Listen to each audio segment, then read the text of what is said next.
fiery horse with the speed of light, a cloud of dust, and a hearty Hi-Yo Silver, the Lone Ranger.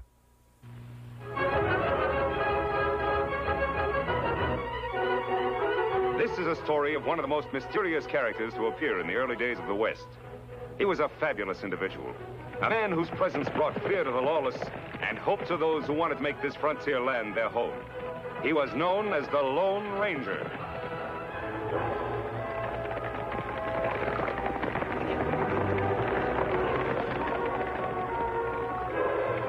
The Lone Ranger and Tonto are riding to answer an urgent plea for help from their friend, the sheriff of Cactus County, Jim Hawks. But as Jim waits for the masked man and his Indian companion, there is another, a killer, who lies in wait for Jim. See any sign of Jim, Tonto? There, Kimosabe. Me see him.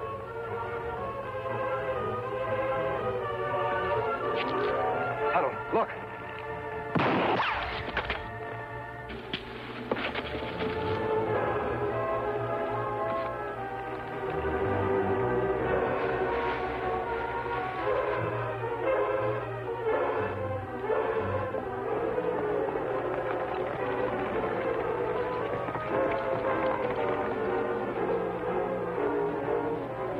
Hello, Ranger, Tonto. Got your letter, Jim. Looks like we got here just in time. How is he? Just a shoulder wound, and he's knocked out. This hombre's gonna spend a nice long time in jail. Any idea who he is? Looks like one of the Dirk Nelson gang. They've been out to get me ever since I was appointed sheriff. Dirk Nelson. Yes, I know about him. More than you can handle, Jim. That's why I asked your help. Nelson stopped at nothing. Hold-ups, murders, and now I've an extra special reason for wanting to get him. Me not understand. A few days ago, he ran off with Nancy Barton, the girl I was engaged to. They're gonna be married in a week. Nancy Barton. You wrote me she hated Nelson and everything he stands for. Well, that's what's got me buffaloed. All of a sudden, she leaves me a note that she's gonna marry him, and I'm not to try to stop her. That not makes sense. You're right, Tonto. People don't change their minds overnight unless they're forced to. Did her father have any idea what's behind this? None at all. Yet he should know, Jim. You better lock him up. Tonto will stand guard while you and I pay a little call on Mr. Barton.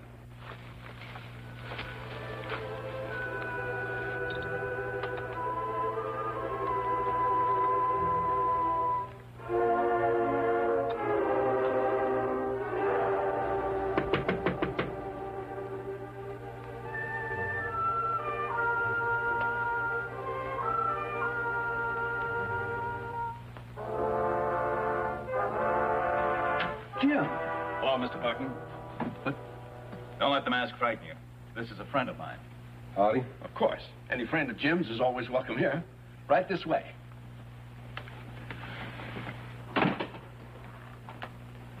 May I offer you gentlemen a drink? No, thanks. I never touch spirits. Well, that's admirable. Very admirable indeed. But this is purely medicinal, of course. Man drinks that kind of medicine to forget something he doesn't want to remember. I don't understand. I have nothing to forget. And perhaps you have something to remember. Why did your daughter run off with Dirk Nelson? Well, a woman's privilege to change her mind, I guess. Besides, she knew Dirk when I was working in Centerville. What kind of work, Mr. Barton? A bank. I was a teller.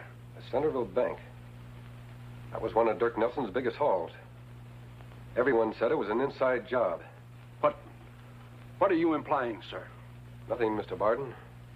Just that I know someone inside that bank helped Dirk Nelson pull off that job and got paid very well for doing it. If Nelson threatened to expose that someone, it could be mighty unpleasant for him. Mr. Barton, is that why Nancy ran off with Nelson? You've got to tell me. Well, all right. All right. Jim, I've been miserable ever since I helped Dirk steal that money. But I've been saving up ever since to pay it back. That doesn't help your daughter. What about her, Mr. Barton? Well, she didn't know anything about it until Dirk came the other night. He's always had his eye on her. And he was jealous of you, Jim. He promised her that I'd spend the rest of my life in jail if she didn't go off with him. You scare easily, Mr. Barton. Don't you know that Dirk couldn't expose you without admitting his own guilt? But everybody already knows Dirk's guilty. There were witnesses. But there's no proof against me unless Dirk talks. That's why Nancy insisted on doing everything he asked.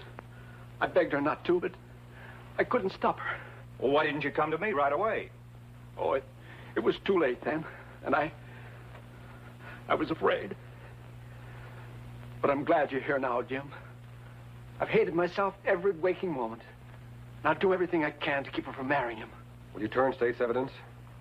Will you go to prison? Gladly. And somehow I'll reach your daughter and stop her from marrying him. Well, how can you? With her at the Nelson hideout and nobody knowing where it is. There's one way to get into the hideout, Jim. How's that? Join the Nelson gang. Join the Nelson gang? Why, they don't take anybody but the most hardened criminals. And everybody knows you stand for law and order. True. But nobody in this county has ever seen the Lone Ranger. Supposing we were to change his name for a while. Call him the Masked Rider. The Masked Rider? Well, what good would that do? A lot of good, Jim. If the Masked Rider could even build up a worse reputation than Dirk Nelson, a few posters like this, with a different face and a different name.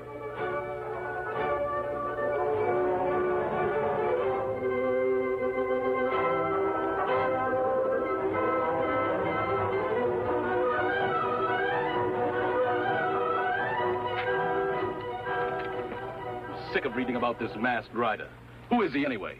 I don't know who he is, Dirk, but the sheriff seems a lot more anxious to catch him than to catch you. Can't say that I blame him, boss. Every holdup we've tried to pull off lately, he's been there ahead of us. I sure wish he was working with us instead of against us. If you're so anxious to have him join the gang, why don't you find him and bring him in? The fool could do twice as well taking orders from me. Stagecoach coming, boss. Good. Right on schedule. This is one time the Masked Rider's not going to beat us to the job. Take cover.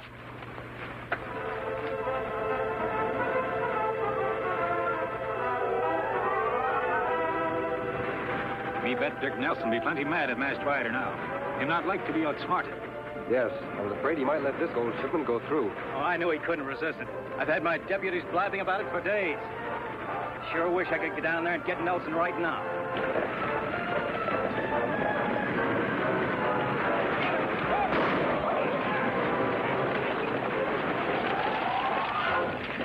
All right, you throw down that gold and be quick about it.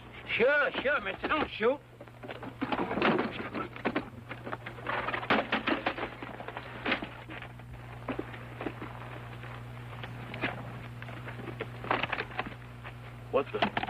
Where's the gold? Mister, you'll have to ask the Masked Rider.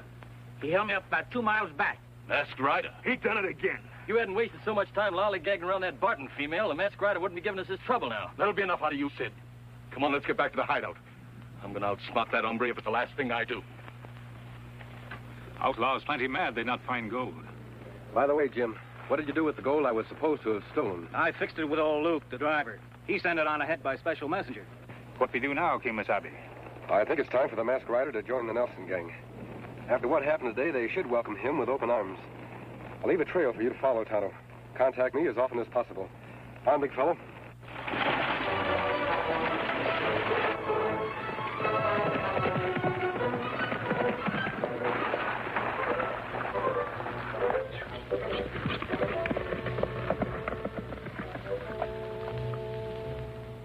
I'm sick of standing guard. The way things have been going around here, there's nothing left here to guard anymore.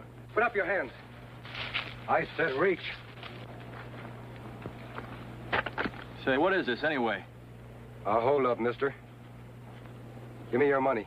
Money? Mister, do you know who we are? I don't care who you are. Just hand over your cash. I reckon this hombre don't want to live too long, Sid. There's a lot more than 2 of us around here, mister. Didn't you ever hear the Dirk Nelson gang? Dirk Nelson. Why didn't you say so? I've been looking for him ever since I hit this territory. Say, who are you anyhow? You ought to know. I'm the one man the sheriff wants more than Nelson. Sid, this here hombre's the Masked Rider. That's right. And if you're smart, you'll take me to Nelson. What for? You're doing all right on your own, ain't you? Sure I am. But with the Nelson gang riding with me, I could do twice as well. That's right, Sid. With him on our side, we could tie the whole territory in knots. Not so fast, Wes. We can't take him into the hideout with us. We don't know nothing about him. Didn't Dirk say to bring him in if we could ever find him? Come on, mister. I'll take you to him. I still say you're crazy, Wes. How do we know we can trust him? How does he know he can trust us? All right. But remember one thing. Once you go into the hideout with us, you're one of us. Any fancy tricks and you don't come out alive. Come on, let's go. Fine, big fellow.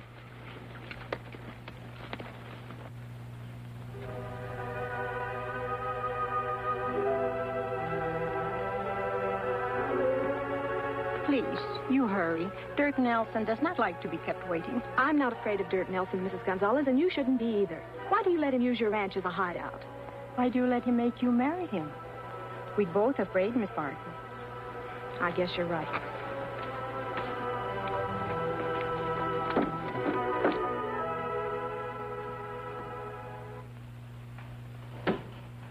Yes? You sent for me? Yeah. All right, Mrs. Gonzalez, get out of here. I've got good news for you, Nancy. I'm fixing for us to get married Saturday, 2 days ahead of schedule. How does that sound? I gave my promise. I don't see what you females see in sheriffs anyway. They don't make hardly any money. Jim Hawks is honest, which is something you wouldn't understand. Oh, now, wait a minute, Nancy. I'm not such a bad guy. You just got to give me a chance. You can force me to marry you, Dirk, but I'll go right on hating you. Wonder who that's with us. Hey, Dirk. Come on out. Someone here to see you. Who's that with you? It's a masked rider. What's the idea of bringing him here? It was your idea, Dirk. Wouldn't you rather have him with us than against us? Only if I'm sure that he is who he says he is. That could work both ways, mister. How do I know you're not somebody else? You talk mighty big. For 2 cents, You'd what? Jumping polecats. He outdraw Dirk. You see that? You're mighty fast with those guns. In my profession, I have to be. Don't you see, Dirk, with him in the gang, nobody else would have a chance. You'd be top dog in the territory. I am already.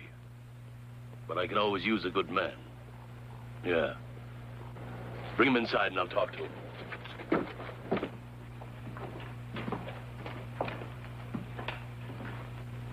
You take big chances, mister. Now that you're here, what makes you think I won't have you killed? For 2 reasons, Nelson.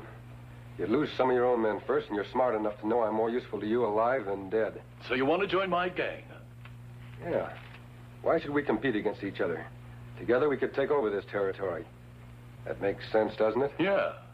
Very good sense. But nobody joins my gang unless I see his face first. Supposing you take off that mask. Sorry, Nelson. I've got good reasons to keep this mask on. They wouldn't be because you're not really the masked rider, would they? What do you mean, Dirk? How do we know he's not on the side of the law? Any man can cover his face and claim to be the masked rider. Do you think I'd be fool enough to let your men bring me here if I wasn't? I know I couldn't get out of here alive. Sure, you gotta believe him now, Dirk. You saw how quick he pulled his guns. Lots of men are fast on the draw. But being a good shot is something else again. And I've heard that the masked rider is just about the best shot in the world. Are you that good, mister? Why don't you find out? I aim to. Come on outside, all of you.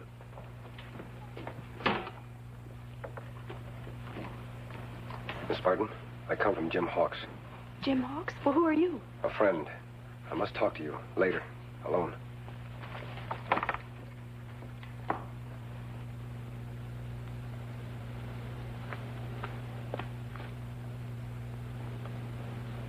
There you are, mister.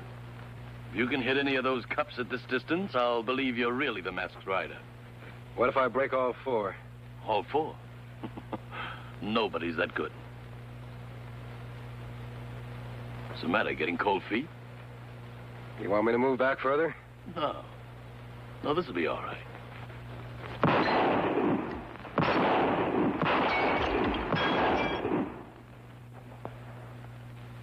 I never saw shooting like that before. You gotta believe him now, boss. What do you say? I say he's every bit as good as I've heard he is. And you let him join up with us? Sure. I'd be a fool not to. But there's one other little thing first. Yeah? What's that? You haven't proved yet that you're really with us. So tomorrow we're going to pull a little job. And I'm going to let you lead my men. Whatever you say, Nelson.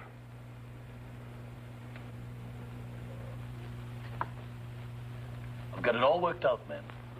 The gang will hold up the stage tomorrow morning just inside Eagle Pass. You mean you're really going to let him lead the gang, boss? I sure am. He'll be riding right at the head of it. Well, what about you? I'll be in the stagecoach with the other passengers. Say, that's sure smart, boss. Then you'll have the drop on him from the rear when we surprise them in Eagle Pass. It's not them I'll have the drop on. It's the masked rider. Here, you fill this up again. You gonna kill him, Dirk? As dead as they come. What for? We need him. Like we need poison ivy. You fooled, you've been tricked. He's no outlaw. I was suspicious of him the minute I saw his gun belt. That's why I had him fire at those cops. I don't get you. After he finished, I dug this out of the tree. Ever see one like that before? Just a bullet. What about it? That particular bullet's made of silver. Silver? Who'd ever use a silver bullet? Only one man in all the West. The Lone Ranger.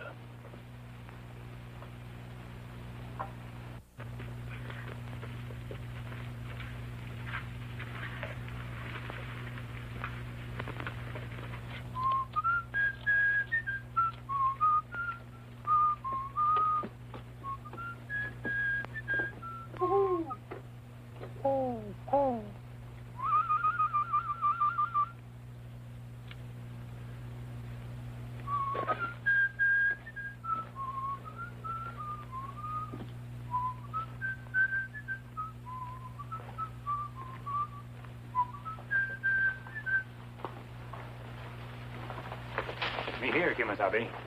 I'm glad you've come, Tonto. Nelson's planning a holdup tomorrow, and I'm to lead it. Lone Ranger lead hold up? That's not possible. I'll have to pretend to until I find out what he's going to do. I think he's setting a trap for me, or he'd lead his men himself. Someone come. Oh, Miss Barton. I saw you from the house. Who's the Indian? This is Tonto. He always worked with me. Why did you follow me? Mrs. Gonzalez heard Dirk talking. You're to hold up the stagecoach at Eagle Pass tomorrow morning. Dirk will be riding in the coach. He plans to shoot you. So that's it. Thanks for the warning. This girl Jim want for wife? Yes, Tonto. What are you talking about? I'm marrying Dirk Nelson. You won't have to, Miss Barton. Your father told us the truth. The truth? Does that mean he'll go to prison? He promised to return the money he stole and give evidence against Nelson. We hope the jury will be lenient. I guess I was stupid to do what I did, but Dad's not really a criminal, and I had to protect him somehow. Two wrongs don't make a right, Miss Barton. Did you think your father would be happy knowing you were married to an outlaw? It's your happiness he wants. Then I can go back to Jim? No, you can't. What do you mean? If we're going to outwit Dirk Nelson, it's important that he doesn't know his plans are changed. You're a part of those plans. I understand. I won't leave. What we do? Tonto, tell Jim Hawks and his men to be at Eagle Pass tomorrow morning. But you, Kimasabi, you ride into trap Nelson set for you? Yes, Tonto. I'll ride right into it. And you'll be there to watch. I wish the Lone Ranger's Indian friend would get back. Do you think anything could have happened to him? Tonto can take care of himself, Mr. Barton. If it's possible to contact the ranger, he'll do it. Well, I hope it's not too late. Nancy in that outlaw's hideout all this time. I'm going to try and find her myself. We won't help any by losing our heads. The ranger's risking his life to save your daughter. And the least we can do is stay here and wait for instructions. I'm sorry, Jim. I'm sorry. You're right. I ought to be grateful. You'll get your chance to help when you testify against Nelson. And that won't be easy, you know, implicating yourself. Jim, it'll be the easiest job I've ever had to do. I don't mind paying for my own mistakes, as long as I know it puts Dirk behind bars.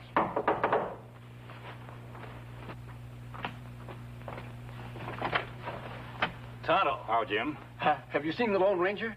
Is Nancy all right? Your daughter fine, Mr. Barton. Well, if you reached the hideout, how's it you didn't bring Nancy back with you? Kimasabi not let me. Wouldn't let you? Why not? No time explain now. You come. Round up posse quick. Have them at Eagle Pass tomorrow morning for sure. What about you? Aren't you riding with us? No. Tonto has a special job to do. Kimasabi's life at stake. Come. Good night, Mr. Barton. Good luck, Jim.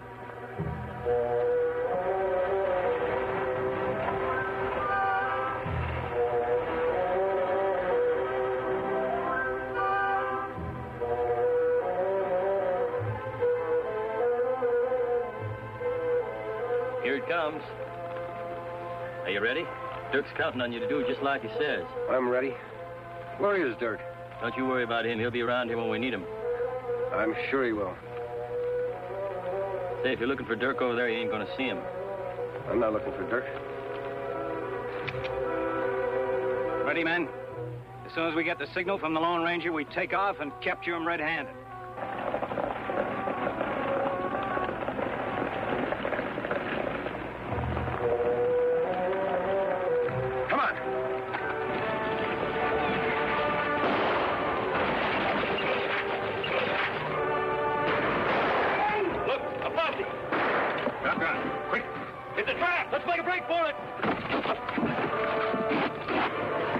One regret skin out.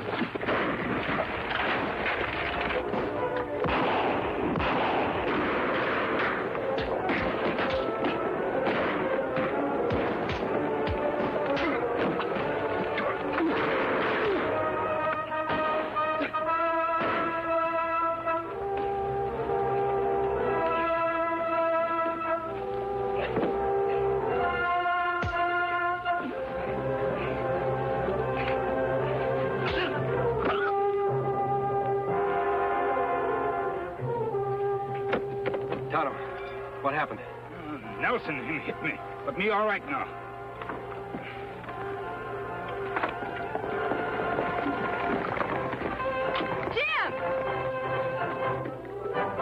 Nancy. I was so afraid something would go wrong. Jim and his men captured the whole gang, Miss Barden. Them in jail for a long time to come. Dirk Nelson, too. We're not needed here anymore, Tonto. Jim, I was such a fool to run off with Dirk. Well, if you hadn't, Nancy, the Nelson gang wouldn't be in jail now. Because I'd never have called for the one man who could help me capture them. The Lone Ranger.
Fiery horse with the speed of light, a cloud of dust, and a hearty Hi-Yo Silver. The Lone Ranger.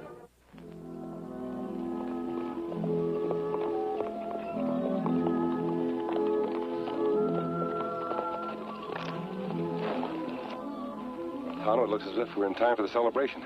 This big day for Americans, Kimasabi. February the 12th, Lincoln's birthday. Gettysburg Address will be given by Phil Beach. Phil Beach? Me remember him, Kimasabi. Him plenty bad. Well, he's paid for his mistakes. According to this sign, it looks like he's changed. Maybe, maybe not. Come to think of it, I've heard he's married and living on the right side of the law. Now, that good if too, Kimasabi. Let's look him up, see if he is. No, Ann, I'm not going. Lincoln Day business is all right, but I've got too much on my mind. But they're counting on you, Phil. Darling, it's not really important. Not nearly as important as other things. Besides, I don't want to go alone. You don't have to. I'm going with you. But you can't, darling. You heard what the doctor said. He's been a sick girl, and you're not well yet. Well, then go without me. Maybe I will. But there's something else first. Something else? What, Phil?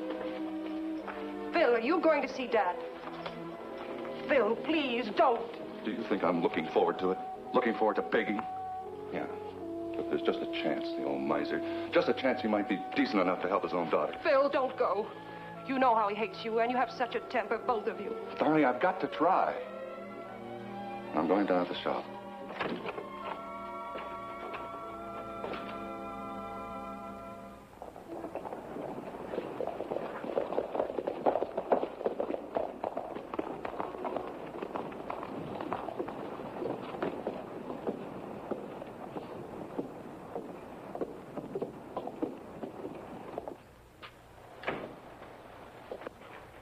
Hello, Phil.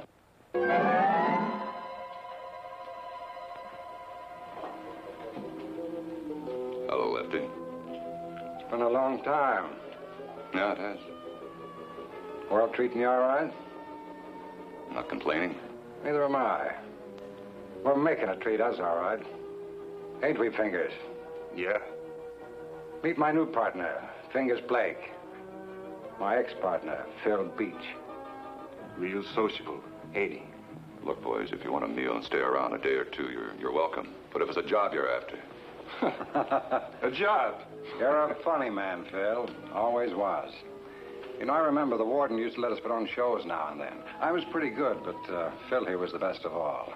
He used to recite and make funny turns. Act. Like now. Get to the point. What do you want? Money. Could you use some?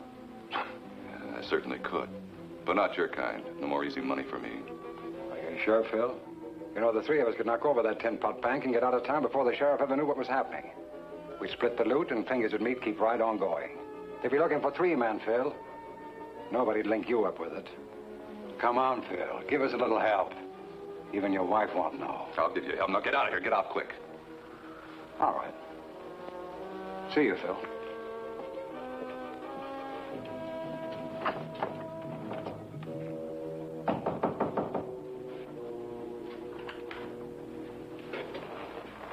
Mrs. Beach, please don't be afraid. I'm not afraid. I know who you are. You're the Lone Ranger and Tonto. Phil told you about us? Yes. You sent him to prison. Yes, ma'am, we did. Because of that, you will not like us, maybe. I'm grateful to you, and so is Phil. What you did straightened him out. Well, we're very glad you feel that way. Is Phil home? We'd like to say hello. I wish he were. Right now, he's paying a call on my father, and I'm worried. I'm so worried. If there's anything we could do, we'd like to help. They hate each other so. I wonder, would you do me a great favor? I mean, go there and see if everything's all right. We'd be glad to. Dad's ranch is about 2 miles from here. Just follow the road going north. Can't miss it. Yes, ma'am.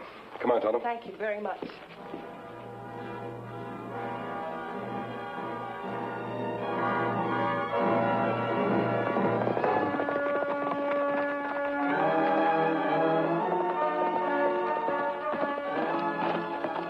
Figures. Look there. It's the Lone Ranger and his Indian sidekick. When those two go under, we'll all breathe easy. Just make sure you don't miss, because I don't want to tangle with them two. Come on.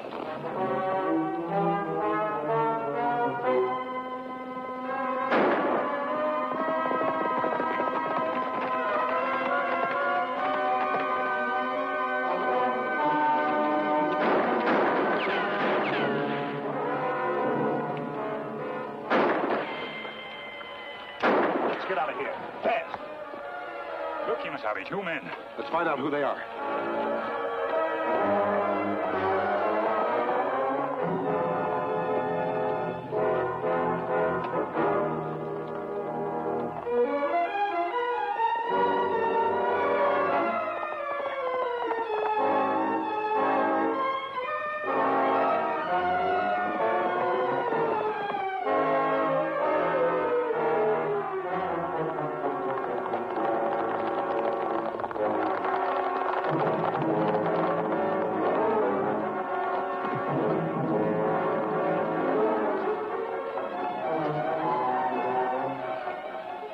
Now you tell us why you tried to kill us. I'll tell you nothing. Never mind, Tonto. He's one criminal who'll be out of circulation for a while. I think you'd better take him to the sheriff in Glen Springs. And what about another fella? Well, I'll try to pick up his trail. First, I've got to keep my promise to Phil's wife and find Phil.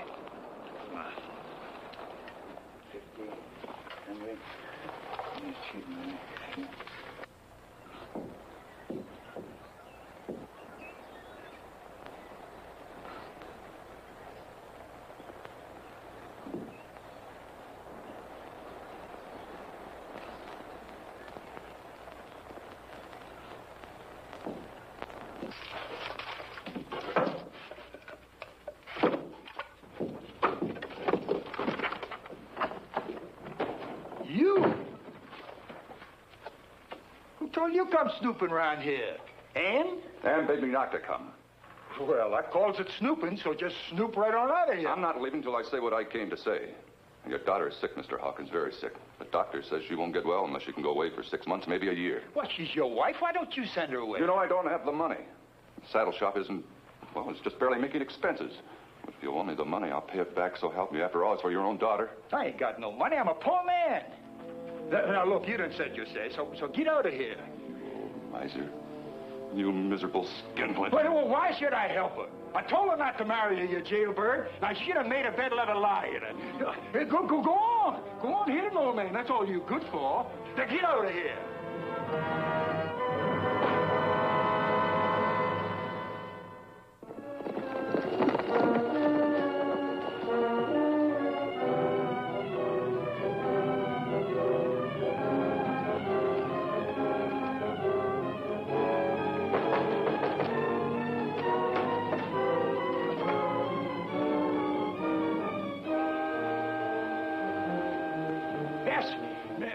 Don't worry about this mask. It's on the side of the law. Was Phil Beach here to see you? Yes? Are you his father-in-law? Yes, I am. I'm glad to hear that. Your daughter was afraid you two might come to blows. Well, 'tain't his fault we didn't. Dirty yellow cur. What makes you feel so strongly against him? Why, he's a thief and a jailbird. Ain't that enough? No, sir. He'll never get none of my money either. And Ann ain't going to get no money. And, darling, she's married to him. Phil Beach paid for his crime. What have they done to make you feel so vindictive against him? What have they done? She married him, didn't she? Against my will. Honor thy father and thy mother. That's what the Bible said, and she didn't do it. No, sir. And she ain't going to get none of my money either. The Bible also says, the love of money is the root of all evil. You might give that some thought.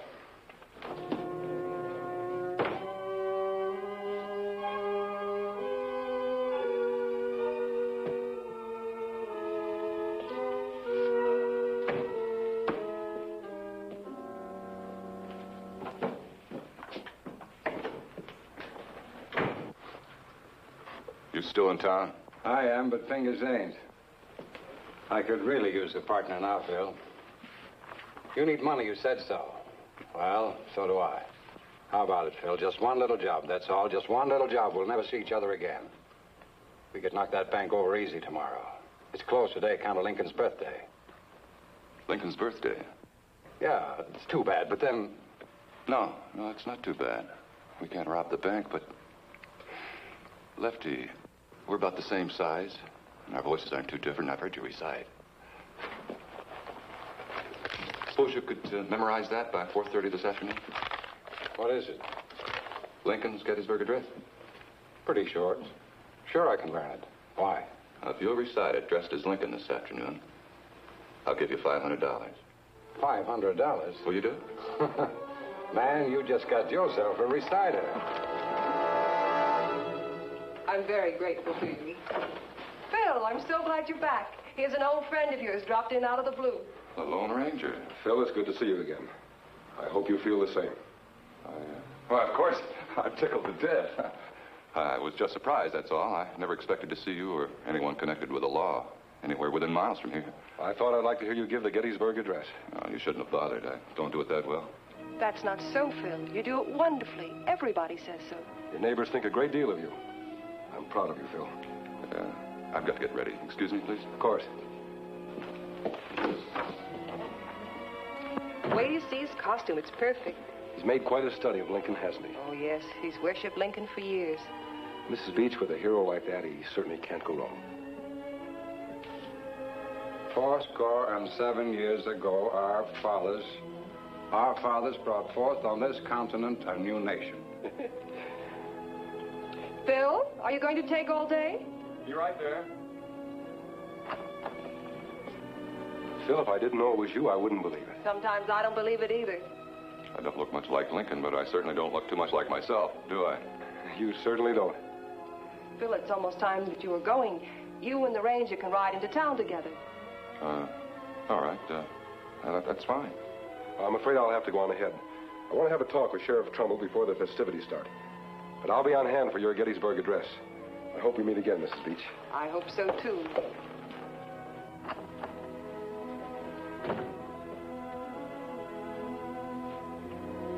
Darling, why don't you take me with you in the buckboard? No. But I'm feeling better. Really, I know I could go. I said no. I don't want you there. Why not? Because it would be too much of a tax on your strength, that's why. Please, now, let's not argue about it. All right. What are you looking for? Spirit gone from my beard. Well, it seems to be staying on quite well. I know, but I want some in case of an emergency. Oh, here it is. Bye, darling. See you as soon as sober. You sure this thing won't come off, eh? It won't. I just put some more spirit down on it. Now, you know what to do. Yeah. All right, I'll meet you here and have the money. Where are you going? Never mind. Now, 5 minutes after I leave, you go out and mingle with the townspeople until you get the Gettysburg Address.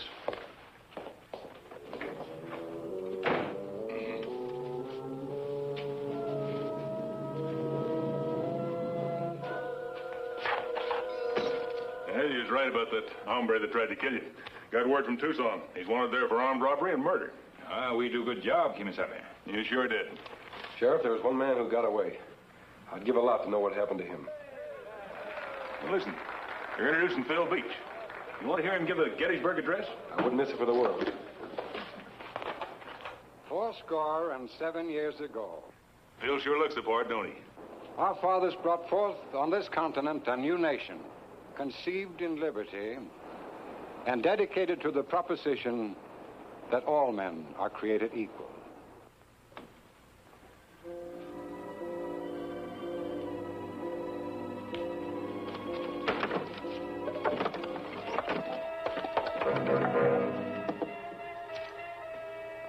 No, one's enough. Why, you thief, you get out of here, stealing my money. You won't get away with it, you won't. I tell the sheriff.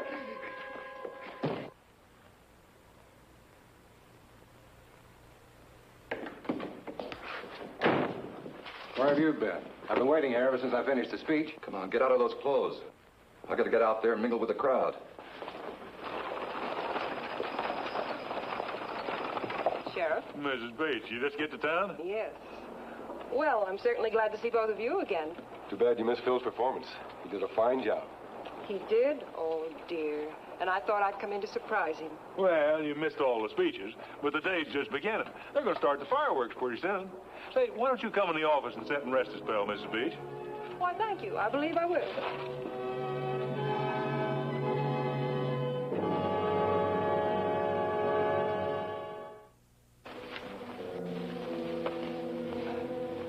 All right. Now, where's the 500?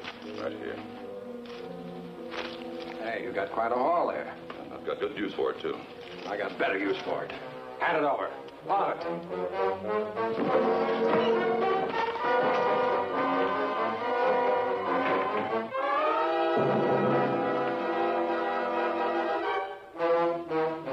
Sorry we can't stay and say goodbye to Phil, Mrs. Beach. But Tonto and I better start looking for that other criminal, Blake's pal. We'll leave by the back door. All right, mister. I wonder where Phil is now. Oh, he's outside someplace. Come on, I'll help you look for him. Sheriff! Sheriff! Sheriff! Sheriff! Sheriff, I done just been robbed by that jailbird, Phil Beach. Father, that's not Oh, what do you mean? You defend him? Why, I saw him. Now, hold on a minute, Hawkins. Why, you jailbird? You saw where I put my money a while ago. I caught you stealing it. What are you talking about? I've been right here all this afternoon. Why, sure, the whole town saw him give the Gettysburg Address. Why, he was still size, but just like him. And I followed him all the way to town. I know he took it. Did you see his face? Well, he had a handkerchief around it. Well, did you or didn't you? Well, I don't know. Hawkins, a masked man robs you. And the first thing you do is put the blame on your son-in-law. It's a good thing he's got an alibi. My deputy says he just saw a stranger riding out of town like the devil was after him. I'm going to form up a posse. Phil, get your horse. Meet me here in 5 minutes. I don't know. I'm telling the truth. Come on, Tonto.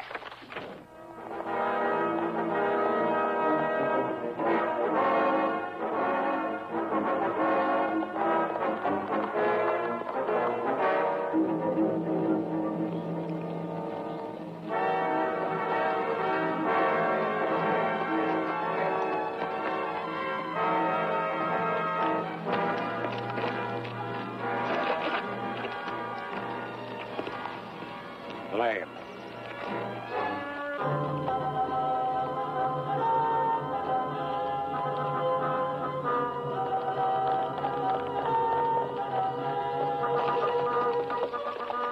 Many hope, Prince Kemosabe. Can't tell which way they go. Come on.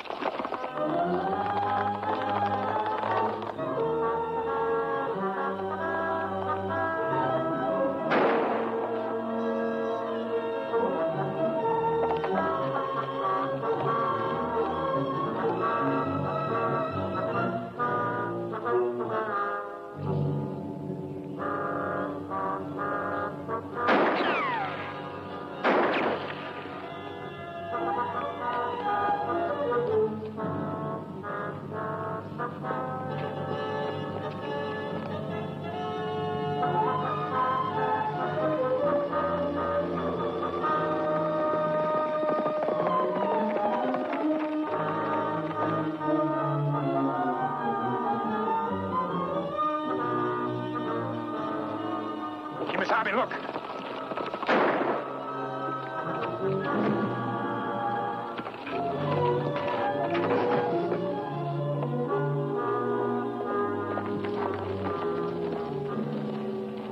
Here's your robber. Him not rob anymore. Recognize him, Tonto? Face familiar. Left him alone, the bank robber. Well, that's right, Kimasabi. Well, here's the money he stole from Hawkins. Give it back to him. You give it to him, Phil. All right. Thanks. It's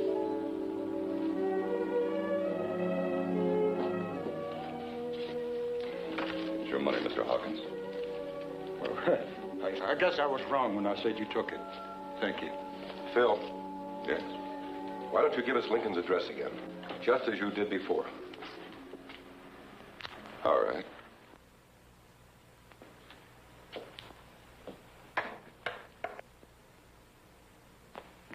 Fourscore-and-7 years ago, our fathers brought forth on this continent a new nation, conceived in liberty and dedicated to the proposition that all men are created equal. Now we're engaged in a great civil war, testing whether that nation, or any nation so dedicated and so conceived, that we here highly resolve that these dead shall not have died in vain, that this nation under God shall have a new birth of freedom, and that government of the people, by the people, for the people, shall not perish from the earth.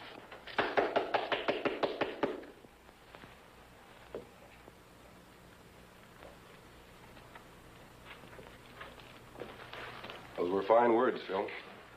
Quoting a fine man, Abraham Lincoln. You know, don't you?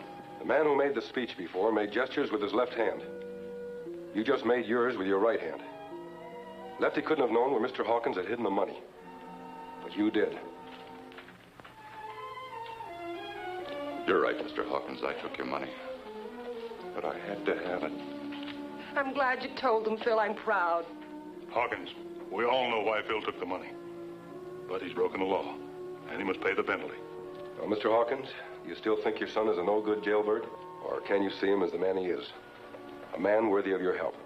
Phil, Ann and I are going to be gone about 6 months till she gets well. I think we all ought to be back together again. Maybe you can use a partner in that saddle shop. How does that sound to you, too? Hey, where in tarnation did that masked man go? He's gone, Dad. He never stays around once his work is done. He's the best friend we've ever had. He's the Lone Ranger. Hail Silver! Away!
Horse with the speed of light, a cloud of dust, and a hearty Hi-Yo Silver, the Lone Ranger.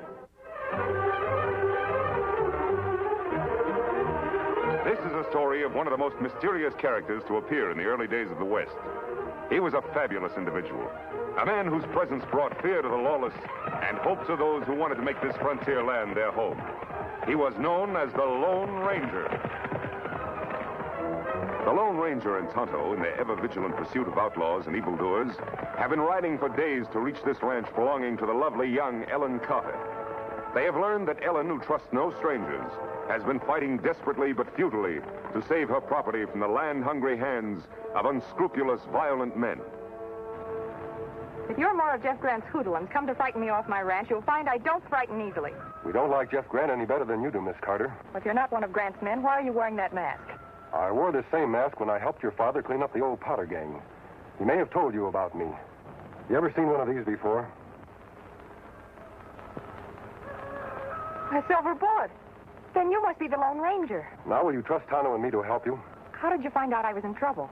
Bad news always travel fast. We ran into a couple of your ranch hands. Grant's men had run them off. He's been doing that for months now. Trying to force me into selling out by making it impossible for me to work my ranch. If he thinks that just because I'm a woman he can bully me into doing anything he wants, he's very much mistaken. Why does Grant want your property? To build a stagecoach road across it. I offered him a right-of-way, but he insists on all or nothing. That not make sense. You're right, Tonto. Grant must want this ranch for something a lot more important than a stagecoach road, or he'd be willing to compromise. How many hands are working for you now, Miss Carter? Just Bill Morgan, my foreman. He stuck with me through all my trouble.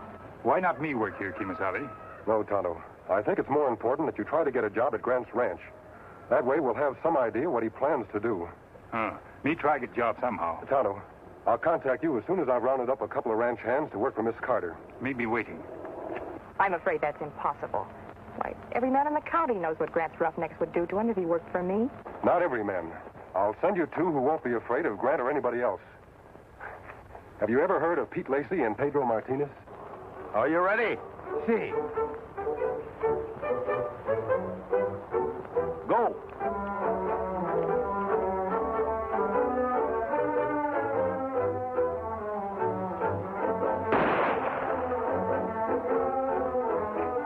Caramba, you missed me by 2 whole inches. You couldn't hit me if I had donkey's ears. Well, try again. This time I'll make it really tough.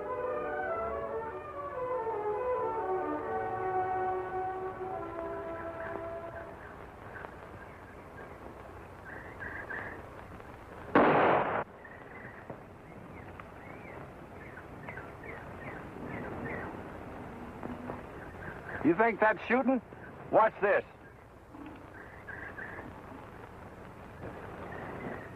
No, that's not the one. Madre mia, I don't like this. Have you ever missed a cigarette and hit a man? Only the last 2 times. Fellow wasn't hurt much.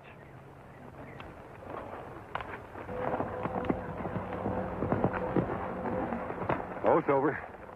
There's the 2 men I'm looking for. Come on, Silver.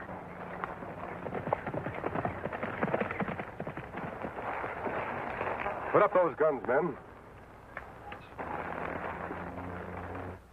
Only fools risk their lives without reason. That Burnett and I just had it lined up perfect. Oh. Who do you think you're talking to, masked man? To a couple of men who once helped me capture some outlaws in Cactus County. Have you forgotten? Caramba, now I'm knowing you. This masked man is our friend, the Lone Ranger. Don't you two ever get tired of fighting each other? Oh, it's nothing, senor. We just have the little dude to pass the time of day. Don't you have anything better to do? You're 2 of the best bronc riders in the territory. Tell me, why aren't you working? Work? No, thanks, friend. Work don't agree with us. That's right, amigo. We're 2 of the laziest hombres in the whole county. Well, that's too bad. The Carter Ranch could use a couple of husky men like you. Why us? There's plenty of good hands in these parts. Not anymore. Jeff Grant and his roughnecks have run them off. He's trying to force Miss Ellen Carter into selling out to him. Miss Ellen? Why didn't you say so before? This senorita, she's pretty? You'll have to decide that for yourself. We'll do it. Pedro Martinez have never failed to help the beautiful senorita in distress. You go on ahead to her ranch. I'll meet you there later. I ride like the wind. You'll have to ride faster than that if you want to beat me to a beautiful girl.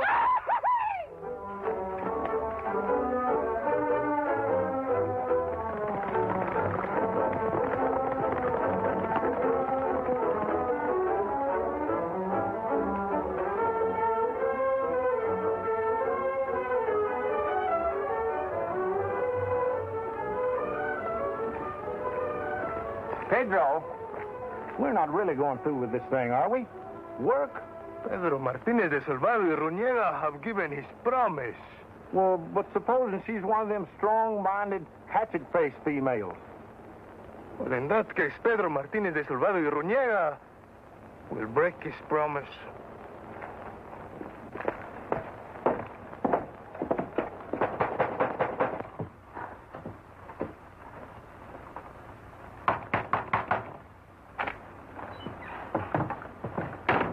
Ma'am, we'd like a job.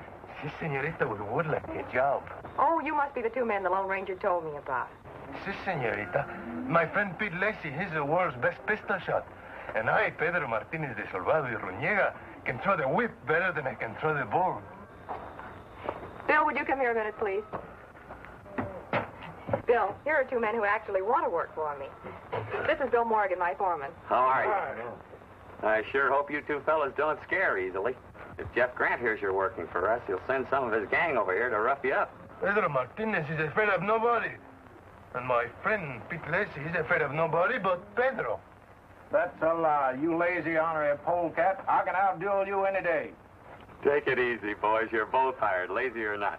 Drop your blanket rolls in the bunkhouse, and I'll be with you in 5 minutes. Si, senor. It will be a great pleasure to work for the beautiful senorita. Likewise.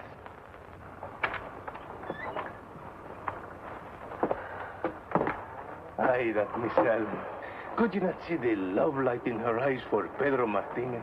That was me she was looking at, you spit-curl baboon. If this Jeff Grant tries to hurt her, first I cut his throat, then I shoot his heart out, and then I kill him.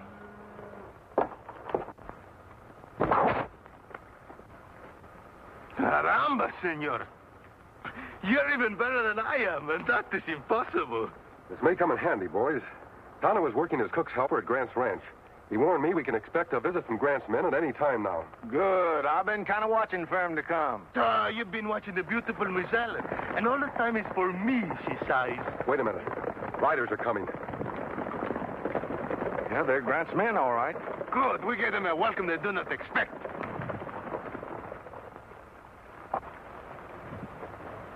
You're trespassing on private property. What do you want? That Carter female must be so hard up for help she had to hire a masked man to work for her. We want you to vamoose, that's what we want. Vamoose? Mister, we like it here. It ain't healthy to like it here.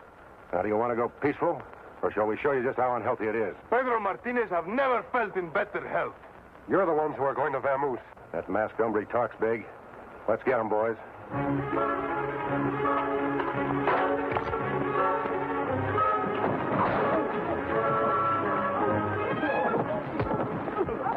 Hey, you watch their own fist. Hey, one down and 3 to go. That should hold you for a while.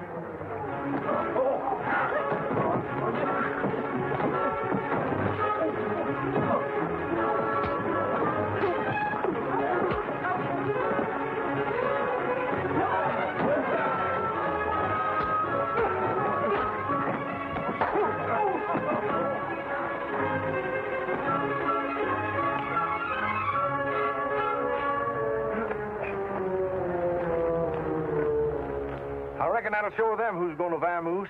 You can go now. And tell Grant if he sends any more of his men, they'll get the same treatment. See, and tell them if they bother Miss Ellen again, we're going to really get mad and hurt somebody. Now get.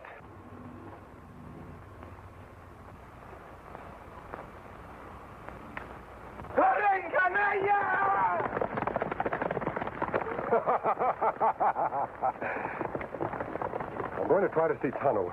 When Grant finds out his bullying tactics won't work anymore, he's likely to try something a lot more drastic. I'll see you later. So the 4 of you, Hefty, weren't even a match for 2 lazy drifters and some hombre wearing a mask. I told you, Mr. Grant, they used whips and guns. You had guns too, didn't you? I've had enough fooling around. I want that property before Ellen Carter finds out there's gold on it. She's a stubborn female, boss. Why don't you give up and start digging the vein you found on your own property? When the biggest part of it extends across into the Carter ranch? No, thanks. If you won't be sensible, I'll just have to get a ranch another way. A sure way. Get out of here, Engine. You're supposed to be helping the cook. Can't you see we're talking business? What do you mean, a sure way, boss? She said she'd never sell to you as long as she lives. Then we'll just have to fix it so she doesn't live long.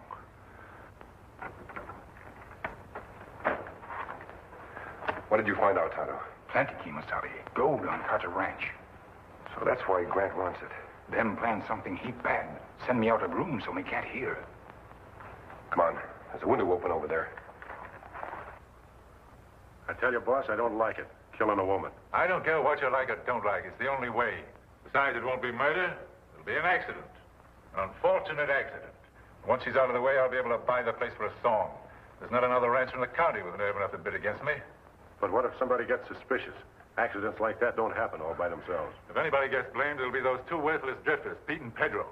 They won't be able to defend themselves because they'll be dead, too. Hold it. Reach. No tricks. What's the matter? Looks like this engine was cooking up more than food, boss. This the hombre from the Carter Ranch? Yeah. He and the engine sure heard an earful. That's one earful they're going to wish they hadn't heard. Take him down to the barn. What are you going to do with them, boss? If they spill what they just heard? Don't worry. They won't get a chance. We'll take them with us to the Carter place. Nice thing about a fire, it burns up all the evidence, including dead bodies. The Lone Ranger and Tonto, in their efforts to help Ellen Carter save her ranch, have been captured by ruthless Jeff Grant and his men. Make it good and tight. I'd hate to lose such nice kindling wood. We found their horses, boss. The big silver one was in that clump of trees. Good. Let's get going. You're a fool, Grant, if you think you can get away with this. You're the fool, masked man. I don't make plans that won't work. Get them on their horses.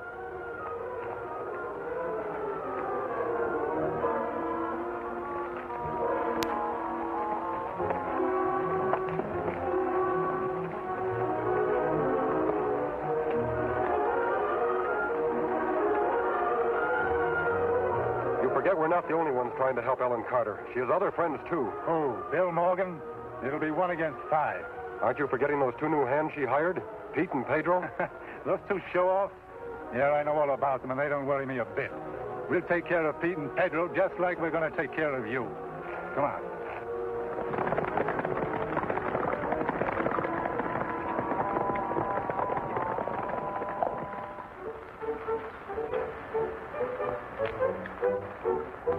The beautiful Senorita Ellen, when she sees this, no longer can she resist Pedro Martinez.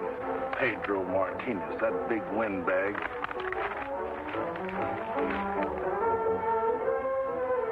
I reckon this will show Miss Ellen who's the man for her. I'll put it over her head like this.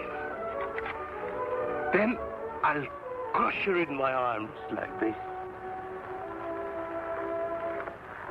Let's just see how it looks. Hey, that even looks good on me.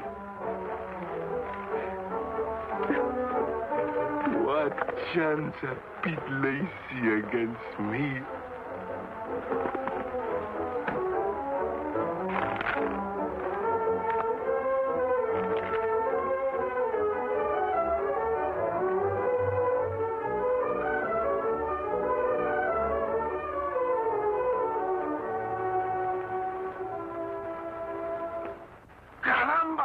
Dad, burn it.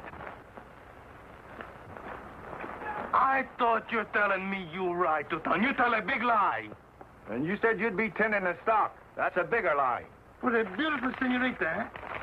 The minute my back is turned, you're making love behind my front, eh? I suppose you're going to wear that over your head. What's the matter with you boys?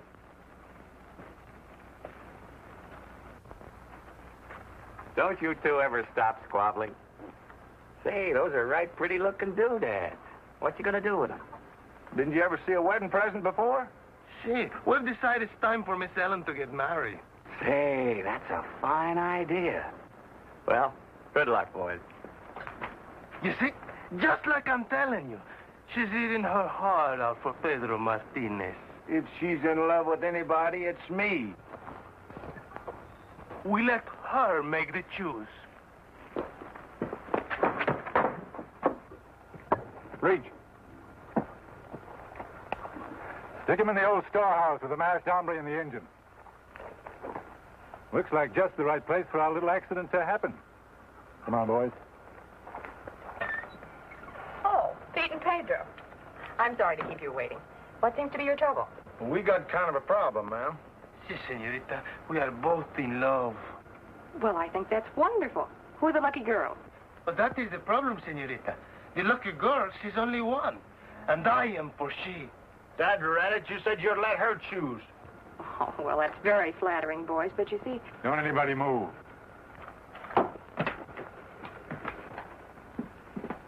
Just what is this, Mr. Grant? It's a funeral, Miss Carter. Your funeral. Caramba. At a time like this, my back is where my front should be. If this is another one of your attempts to frighten me into selling out, it won't work. And if you harm any of my friends, I'll have the law on you. That'll be kind of hard to do, Miss Carter, if you and your friends are all dead. I'm sure glad you never bothered to tear down this old storehouse, Miss Carter. Makes a dandy coffin. Strong enough to hold you in and dry enough to burn like tinder. Okay, men. Get the fire ready. You should have sold when I asked you to, Miss Carter. Now it's too late. You're going to have a hard time explaining this fire to the sheriff, Grant. I don't think so. How can you prove who started a fire if all the witnesses are dead? All ready, boss. Okay, let it go. Well, keep cool.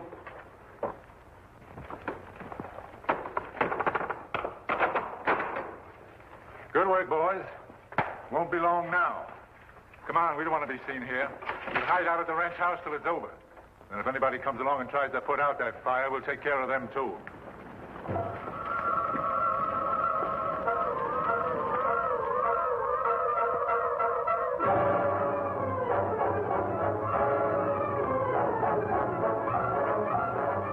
Phil, what are we going to do? Take it easy, Helen. Don't worry, Miss Ellen. We get you out somehow. Darn idiot. It's us got her in here. Turn our backs on them polecats at Grant's. It's no use, Kimasabi. Knots too tight. Need knife. You're right. Got to do something. The window. Broken glass, good knife. But window too high. Yes, fortunately.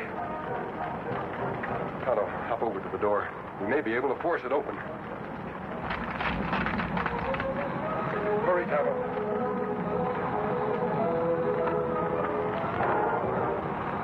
Handle brake.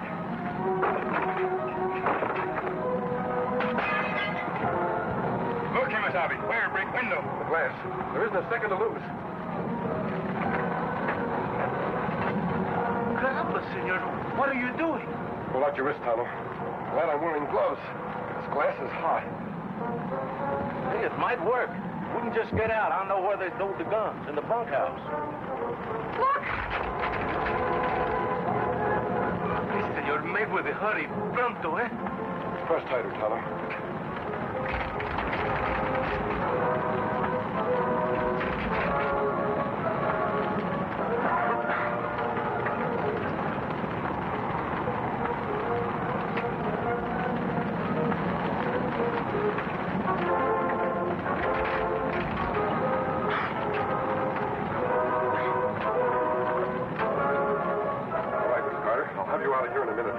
Plan a little supplies of our own for Grant.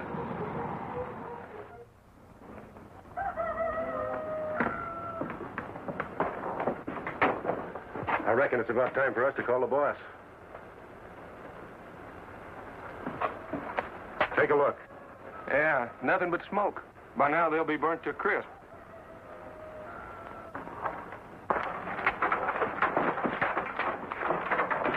Let's go here.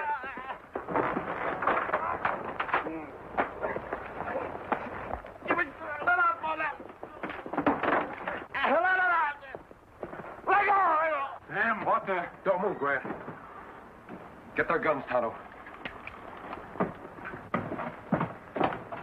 It's all right, Miss Carter. Rock-a-bye band and song the rooftop. When the rubble's head will go clap. When the rope slips, they'll land on their feet. And time will come by. And beat.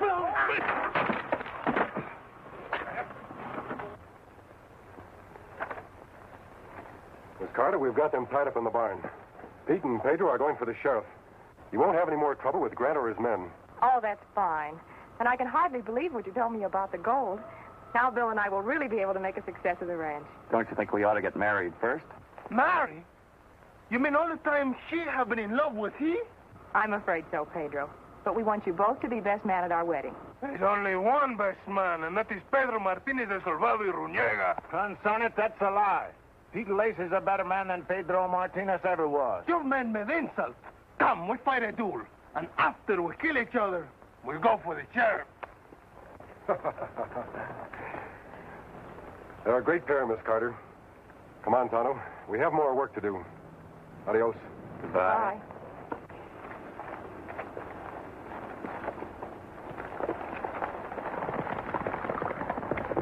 There goes an even greater pair. Just think, Bill, we might have lost everything if it weren't for the Lone Ranger.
The Lone Ranger.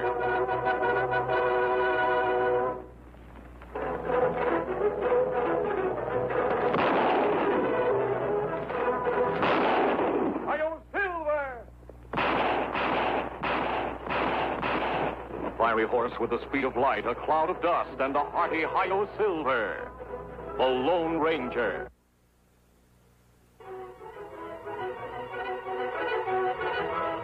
This is a story of one of the most mysterious characters to appear in the early days of the West. He was a fabulous individual, a man whose presence brought fear to the lawless and hope to those who wanted to make this frontier land their home. He was known as the Lone Ranger.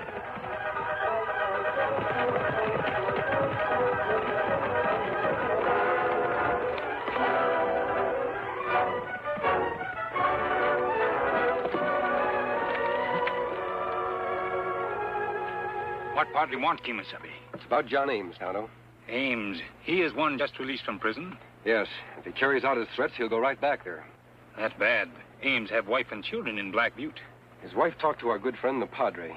What'd she tell, Padre? Ames boarded a stage in Black Butte. He's headed for Alkali Bend. He says he'll get even with two men by the name of Gunder. Stage pass on South Road soon. All right, Tonto. Let's go.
Was John Ames on that stage? Him look like him want trouble. Yes. His wife told the Padre he bought a gun before he left home. What we do? You ride into town. Watch what happens. I'll meet you at camp later. Ah.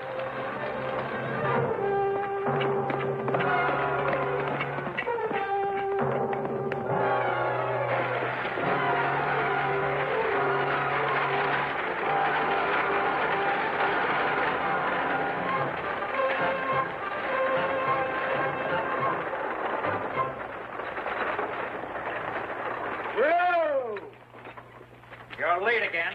Where's the mail? There she be. Well, what excuse this time. You always have one. Now, don't get all lathered up, Sturgis. Had to drive easy so I wouldn't discommode my passenger. Nonsense. If people don't like the way we run our stages, let them walk. Take a look at who it is. Well, Ames, we hardly expected to see you around here again. Too bad to disappoint all you nice people, but I'm here. John, this is a surprise. What brings you back to Alkali Bend? This was my home, wasn't it? Well, yes, of course. The wife and children moved away. I guess we all thought. We all hoped, Ames, now that you're back in circulation, you might want to join them. Why should I? I'm an ex-convict now. Maybe they're better off without me. That's no way to feel. Besides, I got some unfinished business to take care of here. What business? Are that Gunner boys still around? Yes, they're around. But you stay away from them. Why should I? I didn't have anything to do with the stagecoach holdups. They lied me into the pen. The jury didn't figure they was lying. The jury was fooled. That time.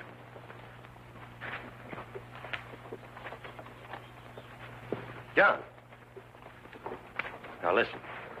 I want you to know I'm your friend. But don't get in any trouble, because I'll have to back the law. Go on, back the law. That's all right with me, Bill. And you can even lock me up after I've finished. Finished what? Making Todd and Clay Gunder tell the truth. I'm warning you, John. I won't stand for any violence.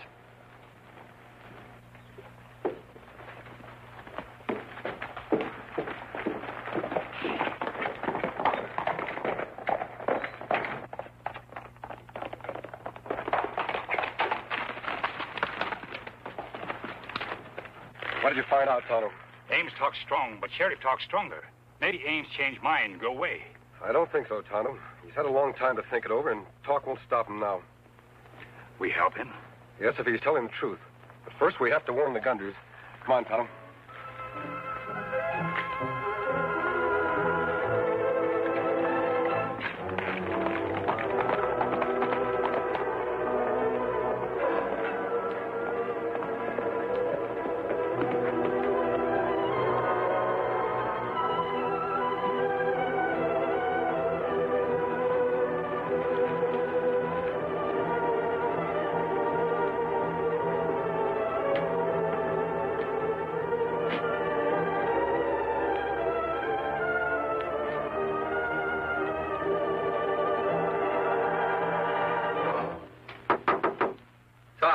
Clay Gunder, open up. I want to have a talk with you.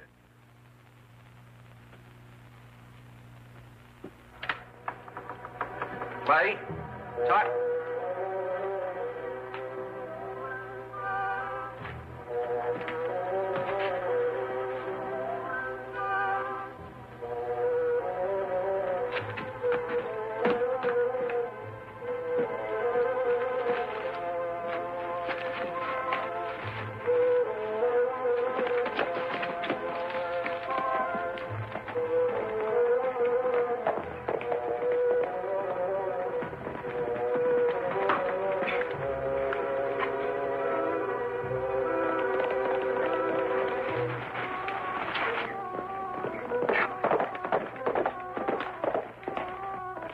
Let's go, Tonto.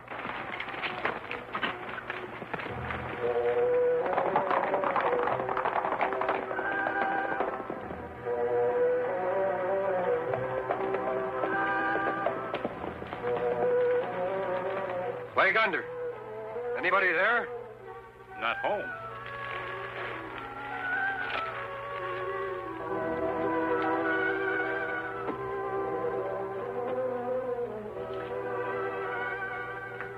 Looks like we're a little late with our warning.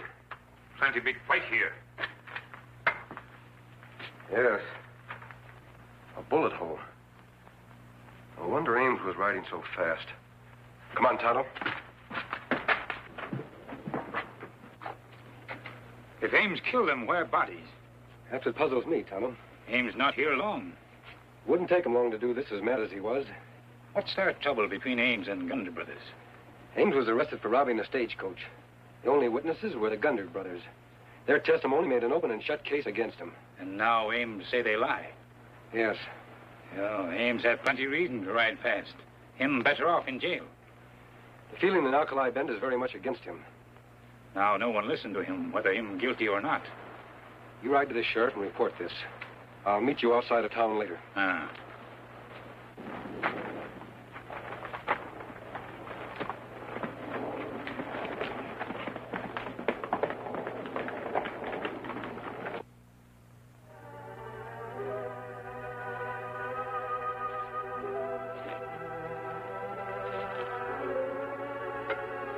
There's over. Come on, boy.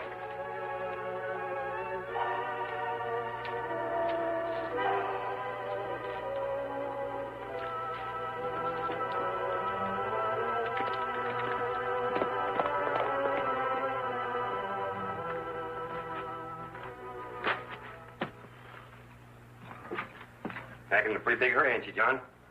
What do you want here? I'm arresting you. Arresting me? What for? You made some pretty strong threats against the Gunner boys today. Yes, but And from the news that a redskin named Tonto brought in, I reckon you carried those threats out. He's lying. He just came from their cabin. He saw the mess that you made out there and came right to town and told me about it. He told you that I killed him? He claims he saw you riding away from their cabin.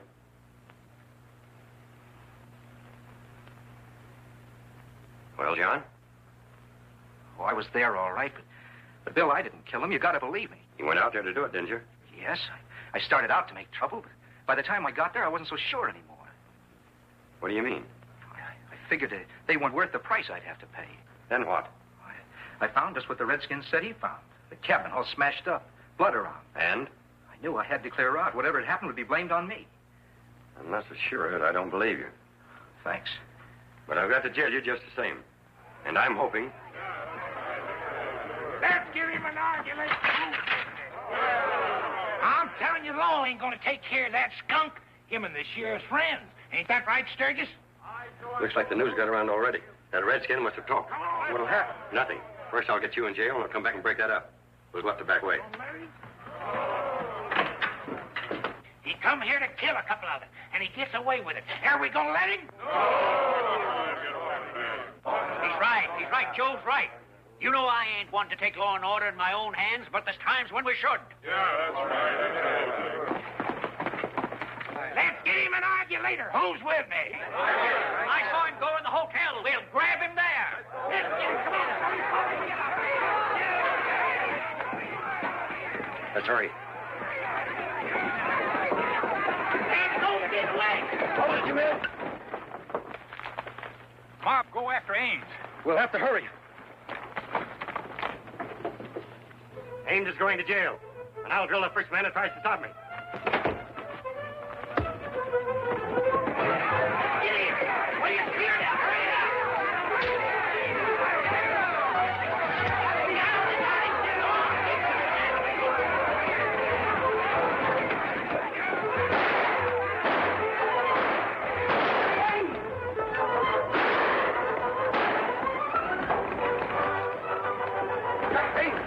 Get ready.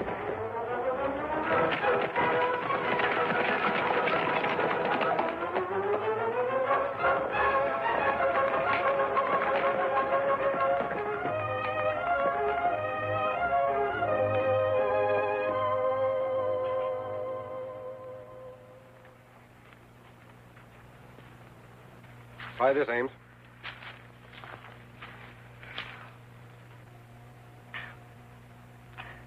I thought I was gone for certain. How much obliged to you, stranger? We took a hand because we believe in law and order, not because we're on your side. I was a fool. But I never killed anybody in my life. That's gospel truth.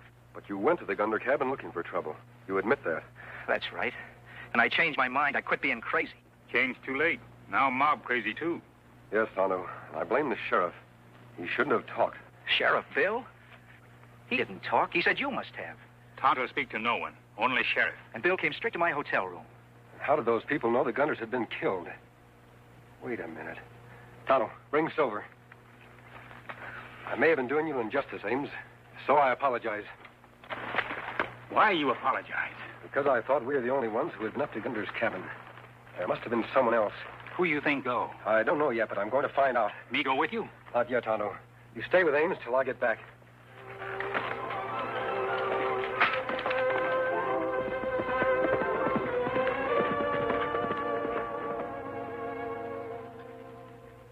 Tell me, are you sure that Indian friend of yours didn't talk? As sure as you are that you didn't, Sheriff. No, that isn't the answer. Somebody else knew what happened to the Gunner cabin. The real killer? That's right. Do you know who organized that lynching crowd? No, I was in a hotel with Ames. I was one of them, Sheriff, I'm proud to say. And I wasn't wearing a mask either. But you don't understand. When the law fails in its duty, decent citizens have got to take things in their own hands. I was doing my duty. You should have put Ames under arrest when he first got here. But no, you waited. You can't arrest a man for talking. You waited till he'd murdered 2 innocent men and hidden their bodies in some ravine to cover up his crime. How did I know what he was going to do? Sheriff, if you don't arrest this masked bandit as an accomplice of Ames, you're a disgrace to that badge you're wearing. Why, he's trying to... Trying to keep you talking till Ames gets clear away. Put him up, stranger. I'm arresting you. I'm charging you with the murder of Clay and Pot Gunder. And when you're locked up, we'll go after your accomplice, Ames. Don't shoot, you'll hit me. Well, then get out of the way. How can I? He's got me. You'll be sorry, stranger. You came here and took the law in your own hands. Oh, come on, get out of the way.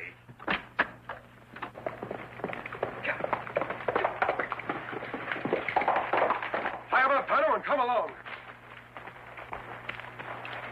I won't run away. You can trust me. I'm beginning to think I can, Ames, but I still can't take the chance. Him stay now, Kemosabe. Good. Let's go.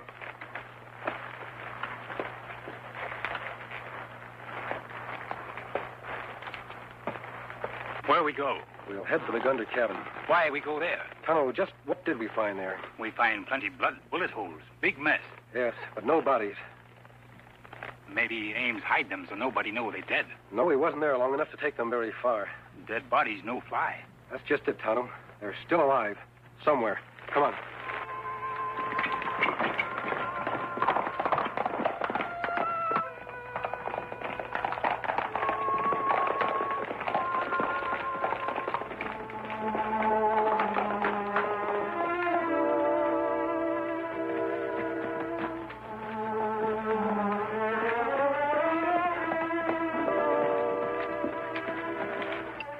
No fine sign up that way. Nor this side either. The Gunders went out of their cabin. Dead or alive, there'll be a trail. We'll head north and south this time. We'll find it for sure.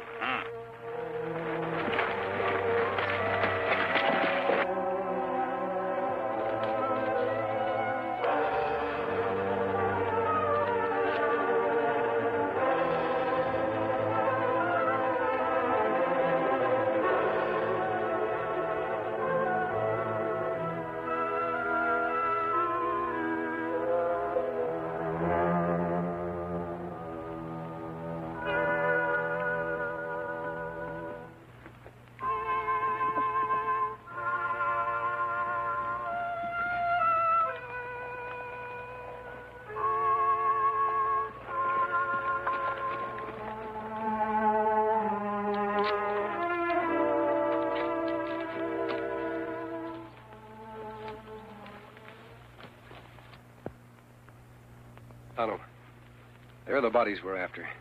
Them much alive. Yes. They dangerous men. I have a plan I think will work. You circle around, keep me covered. Any sign of the boss? No. I don't like this camping out. I wish either have him get us word it's safe to go back. He will, as soon as Ames decorates that rope. Boss knows what he's doing. Maybe there's been a little hard luck. As I said before, there's been a little hard luck. The rope was ready, but Ames got away. The plans are changed. Say, who are you? Where'd you come from, mister? Maybe I followed you here, Clay. Not a chance. Either you found us here by accident or else... Or else what? He told him. Who told me? Quit acting dumb. Give it to us straight. What's the play? Yeah, and take off that mask. Let's see who you are. I'd rather not. When a man has an unpleasant job to do, he might not want people to know who he was. Unpleasant? What do you mean by that?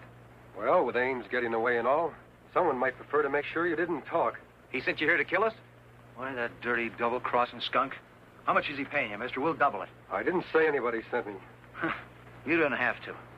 Name your price. We'll pay it. Not interested. It's been too much talking.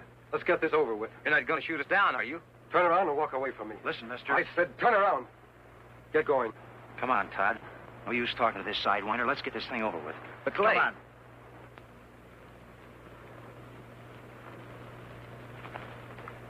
That's far enough. Stop where you are. Tonto! You let them go? Tonto not understand. Those two are scared. I hope they're mad enough to do what I want them to do. Look, them get horses. They didn't even take time to saddle up. Where them go now? Back to their boss, I hope. Let's go.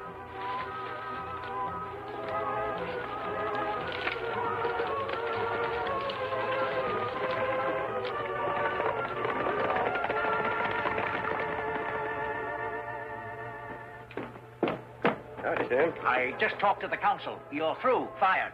We don't want any sheriff that sides with crooks. Now, looky here. I couldn't help it. The masked man got the drop on me. Save your breath. We're organizing a posse, and they'll have orders to shoot Ames and his masked friend on sight.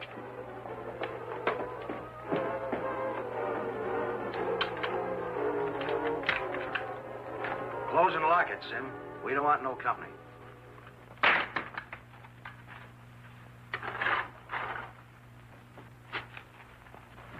How did you get in here? Through the window. Are you crazy? What did you come here for? To see our friend Sam. What else? Glad to see us, ain't you? Yes, yes.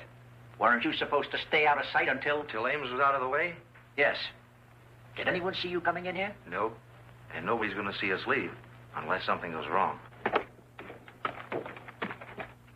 We figured we wouldn't wait any longer, Sam. We'd leave for the other side of the border right now. We'll go through with the plan we agreed on as soon as Ames is finished. We want to leave now, and traveling is expensive. Hand over the $10,000 you promised us. 10,000?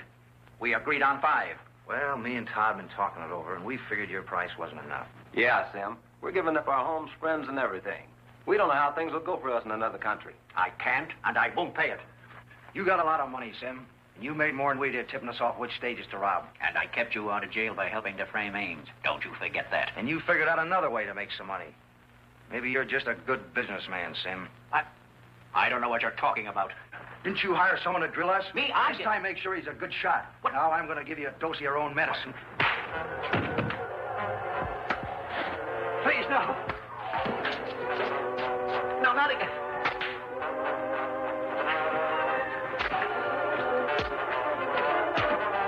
No, I'll pay you. I'll pay you.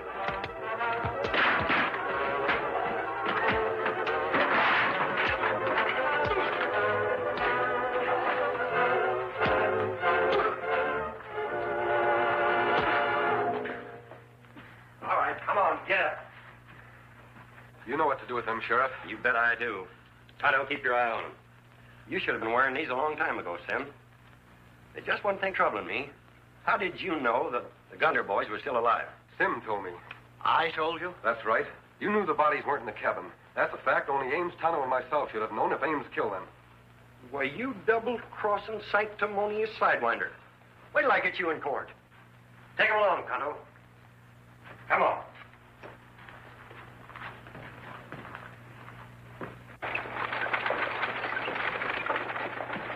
Here you are, Charlie. Oh, Miss Raines, I sure made a bad mistake, and I'm sorry. Forget it, Joe. Going home, John? Yes, but I'll be coming back here with my family. Good enough. You'll always be welcome now that things have been straightened out. I guess I got the masked man to thank for keeping me out of more trouble, Bill. Masked man? Call him that if you want to. Or you can call him by another name. What's that? The Lone Ranger. The Lone Ranger.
Horse with the speed of light, a cloud of dust, and a hearty Hi-Yo Silver.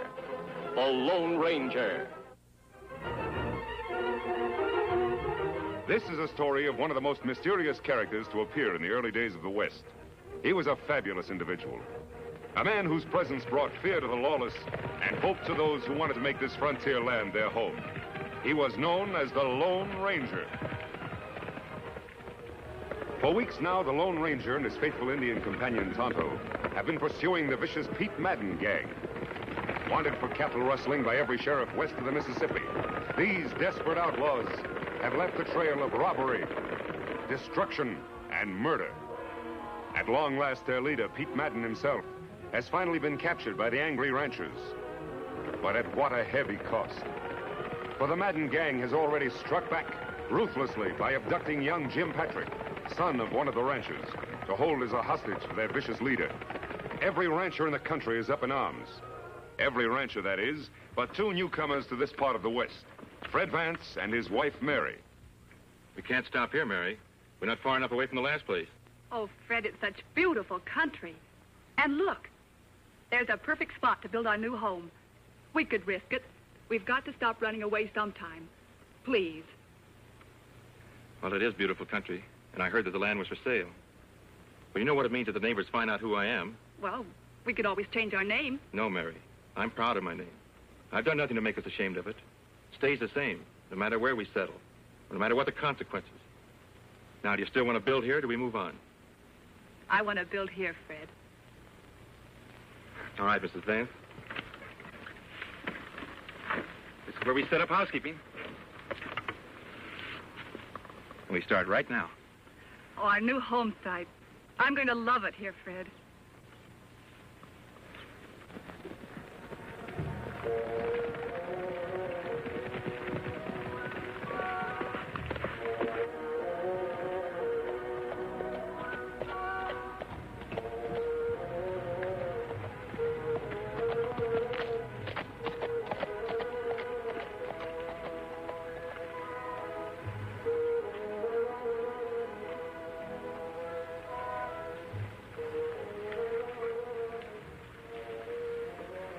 Tonto, we found the Madden gang's hideout at last. Me not understand, Kimosabe. All tracks of Madden gang lead out of hideout, not into it. That can mean only one thing. Madden and his gang are out on another raid. Most likely in the next county where Tom Patrick and his ranchers are so stirred up against him. We follow tracks, Kimosabe? I don't think we'll have to, Tonto. This hideout is Madden's stronghold. Whatever he's up to, he's almost sure to return here. I'll keep watching those rocks up yonder. You scout around. Make sure those tracks do lead toward the next county. I'll meet you at our camp in the morning. Me be waiting, Kimosabe.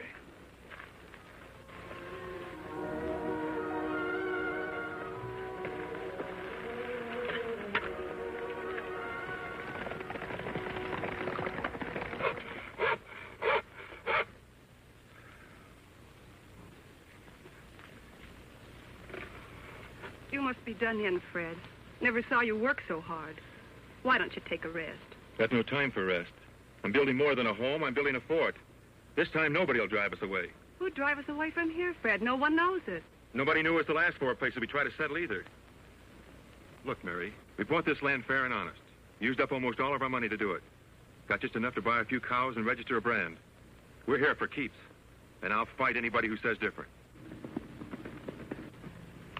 Before you fight them, Fred, let's try to be friends with them, shall we? We'll see. Howdy, neighbor. Howdy, ma'am. My name's Patrick, Tom Patrick. We're glad you came a-calling, Mr. Patrick. I'm afraid this isn't a social call, ma'am. No? What's on your mind, Patrick? You look as though you'd be right handy toting a gun. I can use one when I have to. Did you ever hear of the Madden gang? Madden gang? Well, they used to operate in the county where I had a ranch before. Gave us plenty trouble. I reckon you won't mind coming along then and helping the rest of us ranchers track them down. We've got Madden in jail, but his gang is holding my boy Jim as hostage. Mister, it'd be a pleasure to ride after those hombres. We're meeting at my place in town in 3 hours. See, I don't think I got your name. Vance. Fred Vance. And this is... Vance? That's right. Why, you're nothing but a dirty outlaw yourself. You spent a year in jail for rustling. That's a lie. I'm no rustler. The law says different.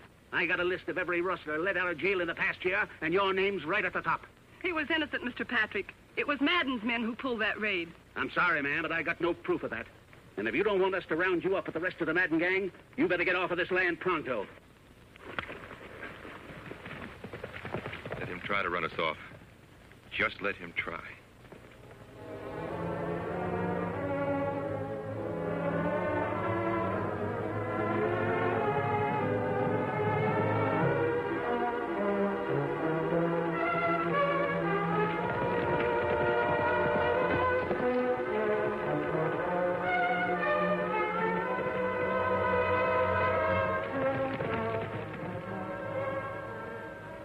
follow trail till dark, Kimosabe.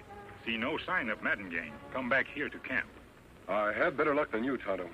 You mean you find out something last night? Yes, all we need to know. Them come back to hideout? Right after midnight. I couldn't see much because it was so dark, but I heard plenty. Them off on another raid? Yes, only this time it didn't come off so well. Tom Patrick and his ranchers managed to capture Madden. That leaves the gang without their leader. That's plenty good news. There's some bad news, too. The gang is holding Tom Patrick's son, Jim, as hostage. I would have tried to rescue him, but it was too dark. You and me go back, get him now? No, Tonto. The boy's safe enough for a while. But if his father and those ranchers come after him in a body, they'll ride into an ambush. You think it better we ride to town first, see Tom Patrick? If we don't, a lot more lives may be endangered. Tom's a brave man, but sometimes a little foolhardy. We'd better hurry, Tonto. There's no time to lose.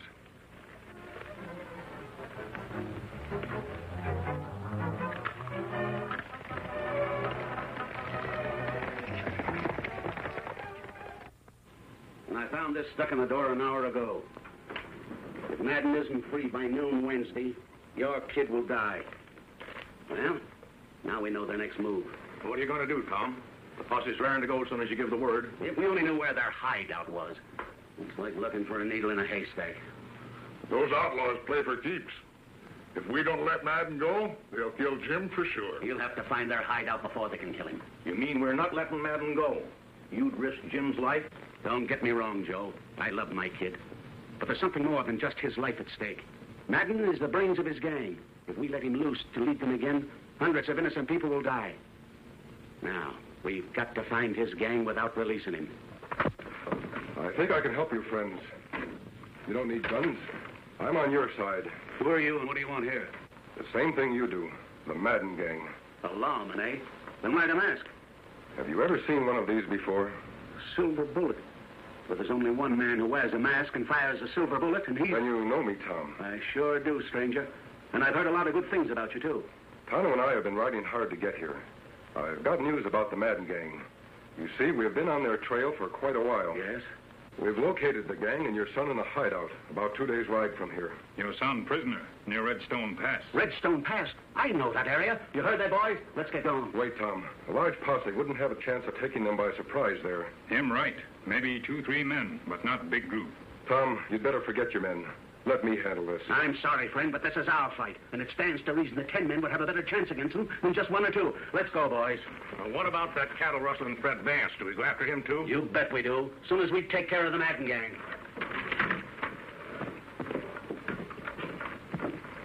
What we do now, Kimosabe? We've got to find a way of stopping those ranchers from riding into a massacre. Many of them, only 2 of us. Not enough. Fred Vance. I read about his trial. He was convicted on mighty slim evidence. Tonto, we'll give Fred Vance a chance to prove he's not a cattle rustler. Come on. Food's ready. You must be starved. Fred, no. It's just a precaution, Mary. Maybe they won't even come.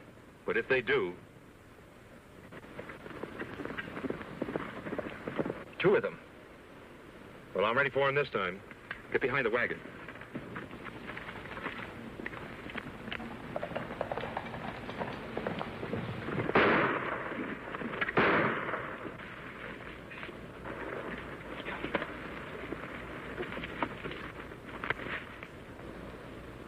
Hold your fire.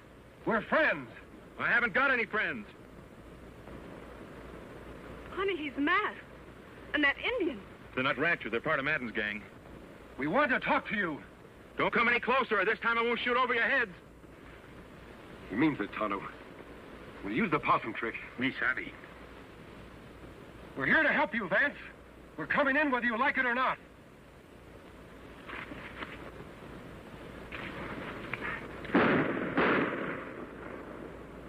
Fred, you've killed them. I warned him to stay back.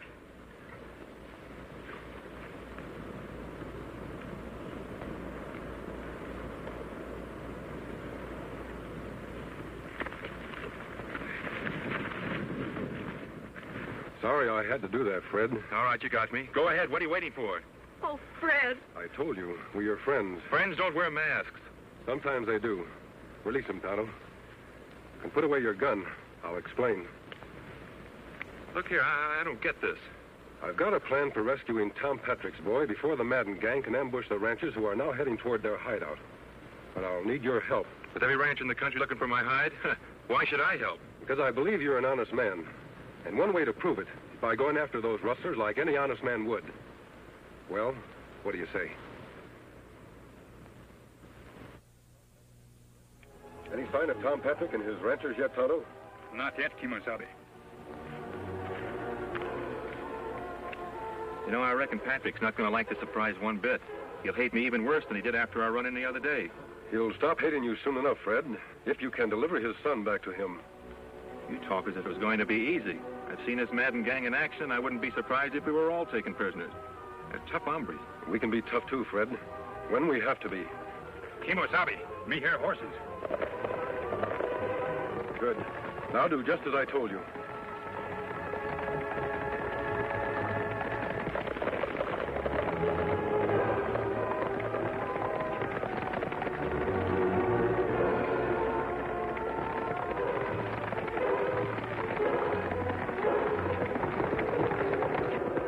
Rein up and reach. Hands off those guns.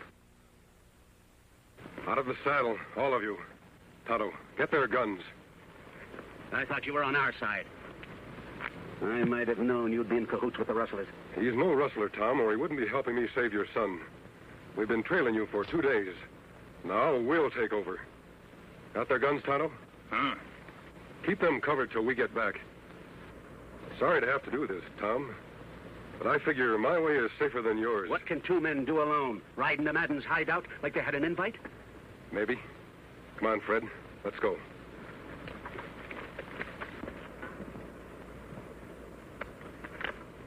Fred, we'll take Scout along for Jim. Good.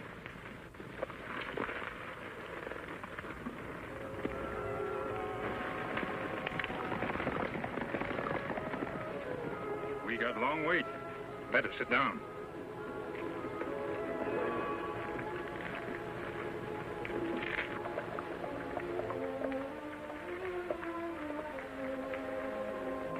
This is where we separate, Fred.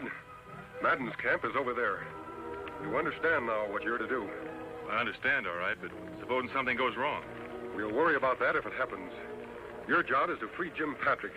I'll try to take care of the rest of the gang. Good luck, Fred. Thanks.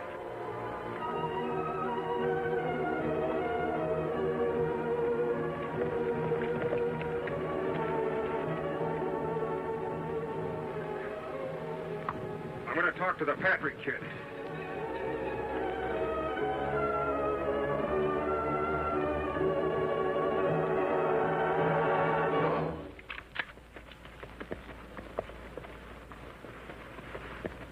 All right, masked man, that's far enough. Put up your hands. What kind of a welcome is that? I've ridden a long way to find the Madden gang. Nobody finds the Madden gang till they prove they're not on the side of the law. I was working for the law. You think I'd come in here myself to capture the whole gang single-handed? Well, I reckon that makes good sense. All right, stranger, you can ride in and talk it over with the boss. Yeah. But don't forget I've got you covered all the way.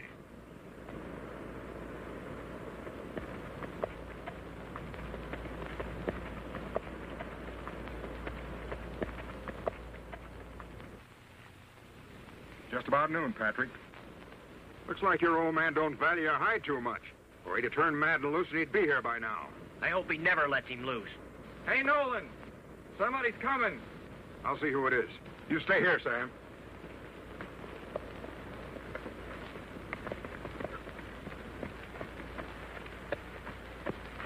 Keep your hands up, stranger. But you know you're trespassing on private property? Isn't that what the Madden gang specializes in? Trespassing on other people's property? Just what do you mean by that, mister? Well, what's good for the Madden gang? It's good enough for me. Oh, that's why you're wearing the mask. Thinking about joining up with us, eh? I've been trying to catch up with you for a long time. Well, climb down, but don't try anything funny. Sure. It's a mighty fine horse you got there. You wouldn't want to tell me where you got him, would you? No more than you'd want to tell me where you got yours. You're all right, stranger. Come on over by the fire. Thanks. Howdy. Sit down. Take on some grub.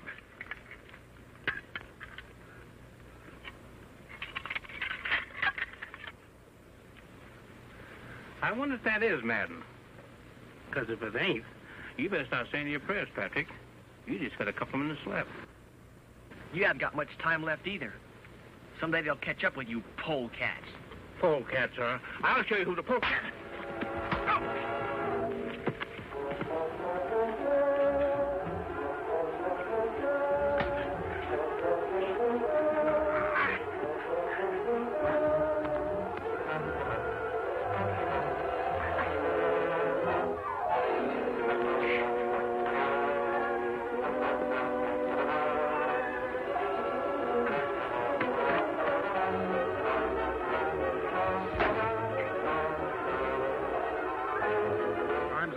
Boss not here. Rocky, take care of the Patrick kid. Sure thing, Jake. Wished you'd have plugged in long ago. Looks like we'll have to go after Madden ourselves. Are you with us, stranger? Sure. I like nothing better than going after Pete Madden. Mind if I look at my horse first? No, go ahead.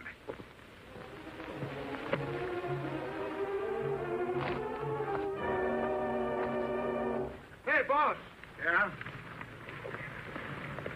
Somebody slugged Sam and got the boy away.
What's that?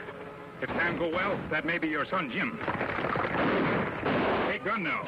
Go after Madden gang. Your horse is fresh. There's hired.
Jim, I was afraid I'd never see you alive again.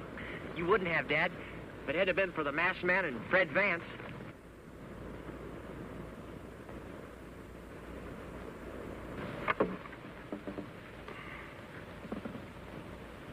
Dad, look.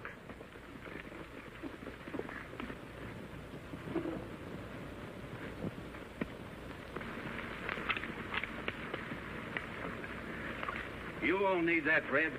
We're proud to have you as a neighbor. And if you'd let us, we'd like to help you finish your cabin. Come on, boys, let's get to work. Let's go. We're glad to help. We have work to do elsewhere, Tonto. Gee, Mary, it looks like we're going to have a home at last. And friends, like the Patricks here. And Tonto and the Lone Ranger.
Fiery horse with the speed of light, a cloud of dust, and a hearty Hi-Yo Silver.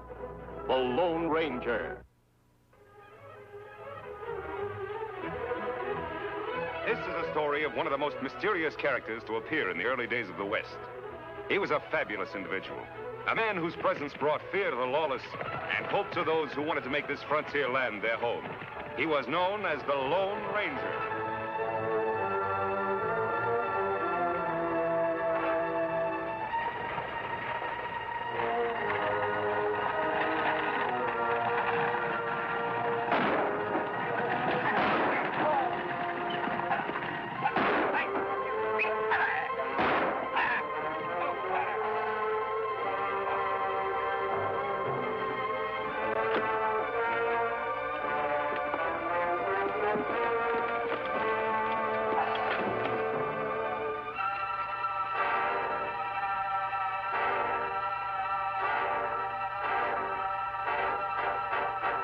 Emmett!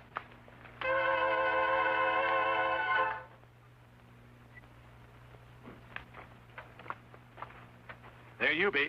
Hey, I do look just like him, don't I? And those clothes. That's right. You're going to look even more like him. What? Get your clothes off, Emmett. What? Undress. You want to play the part good, don't you? Me in that? Somebody take a shot at me. Come on. Hey, let me go. This isn't part of the deal. Hold still here. Here, use these. I'm going to keep my own. I don't know if those things will work. All right, if things don't work out like we planned, you'll need your own gun. Thanks. How to dress and conduct yourself in the great outdoor spaces of the West. I can't go through with this. We all waited 6 years for this. You'll go through with it. Let's go, kid.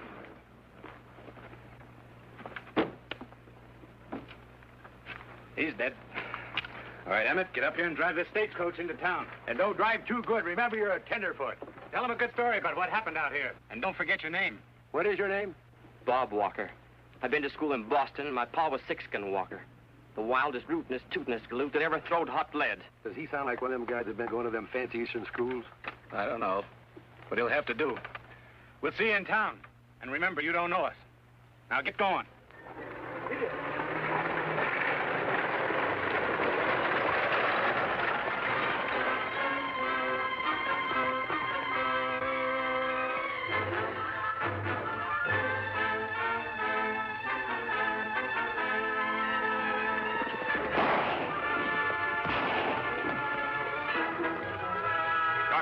Over there.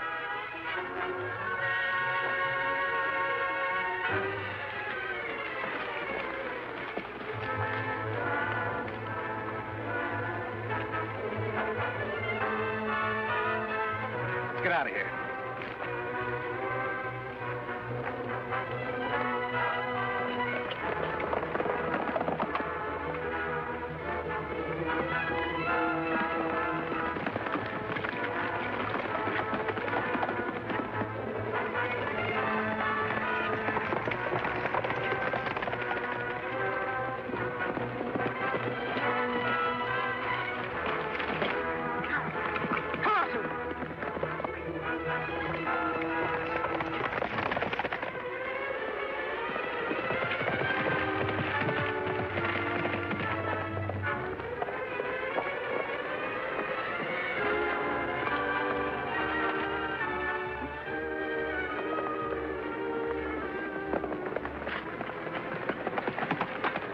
Well, he passed us.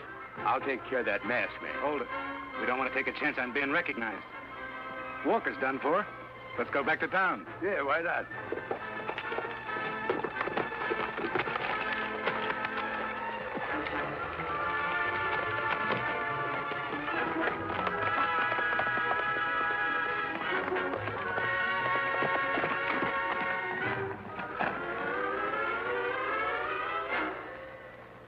They got away, Tonto. Him still breathe, Kemosabe. What we do? You ride to Tuckerville and get a doctor. Me do. I don't want anybody to know this boy's alive until I've talked with him. Help me get him across the saddle, and then I'll meet you at the line shack later.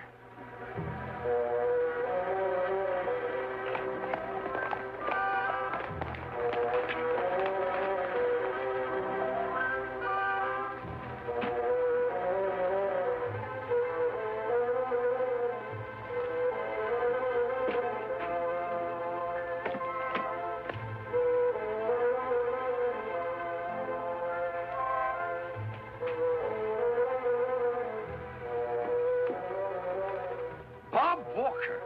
Welcome home, son. Hello, Mr. Barr. What'd you say? What could I say? Hello. Oh, hello. Gosh, you're a sight for sore eyes. Well, I reckon you come home to claim that legacy. Yeah, you got it ready for me? You bet. But not till you're 21, and that ain't until tomorrow. But come on inside.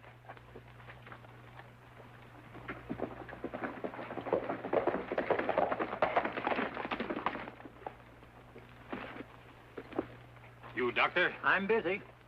The trouble with you Indians, you eat too much of the white man's starch foods. Go over to the store and get 10 cents worth of croton oil. Take that. Me not sick. Well, I haven't got time to go riding out to see any squaw either. You come with me. I got patients waiting for me. Besides, I have an important appointment. Sorry, doctor. You come with Tonto. No make noise.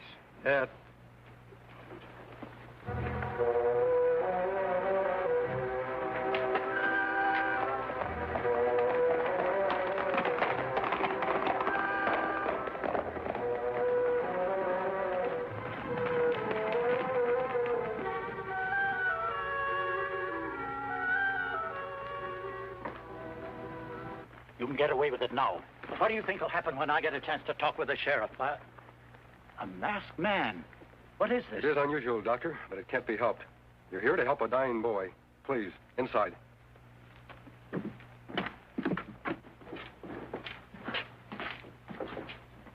Shot in the chest. He's been unconscious since we found him. Bad, all right. What are his chances? I don't know. Maybe I ought to... Ought to what, Doctor? Well, it's going to be kind of hard to work on him here. You just do what you can. We'll take care of the boy when you're through. Now, see here, Mr. Whatever your name is. I'm a doctor. I know what's best. All right. But I'll need lots of hot water. Get some water, Tonto. I'll build up the fire.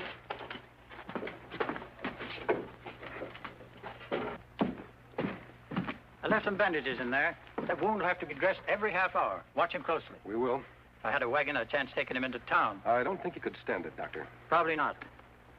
By the way, did you see who shot him? No, I wasn't close enough. Any idea who he is? No, I haven't. You'll have to keep him alive, Doctor. It's the only way we can find out who tried to kill him. I'll do the best I can. However, this ought to be reported to the sheriff, but like you say, the criminals will expose themselves if they think they really killed him. I'm sure it'll be wiser to keep this secret. When the boy can talk, I'll ask him questions. Then I'll call him the sheriff. I don't know why I let you talk me into this. In all my years of practice, I've never done anything like it. How do I know who you are? You don't. You'll have to trust me. All right. I'll string along with you. I'll be back tomorrow. In the meantime, watch those bandages. Me watch, Doctor. You'd better take care of it.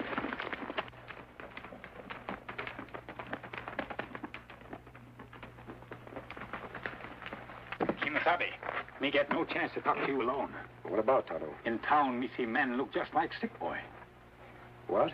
Him go in bank, talk to banker. Do you know who he was? No, but men in town wear funny clothes.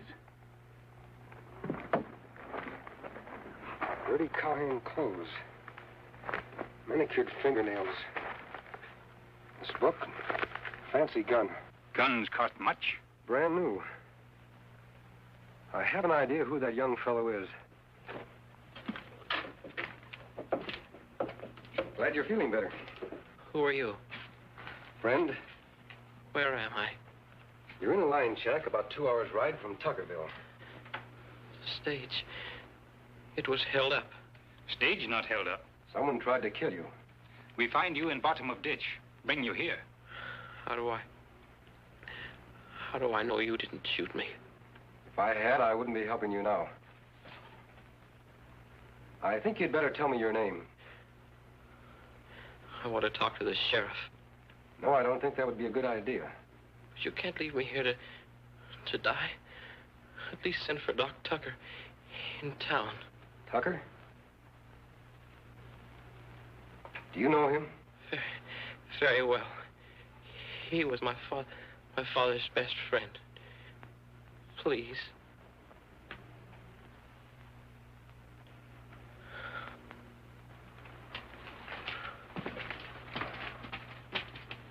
Him say doctor good friend. Why?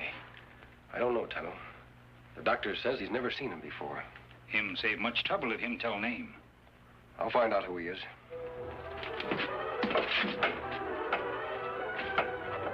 I'm going into town to look at that other fellow. You stay close to the shack.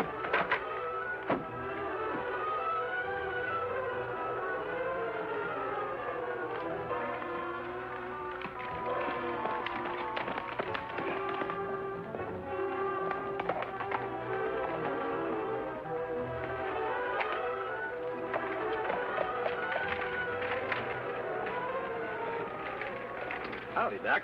We've been looking all over for you. I had to ride out of town on a case, an urgent case. We had an appointment with you, you remember? I remember. I thought you were supposed to take care of him, Walker, when you stopped that stagecoach. We did, Doc. We threw enough lead in him to finish off a bull. Yeah, you blundering fools. I was forced to go out to a line shack to save his life.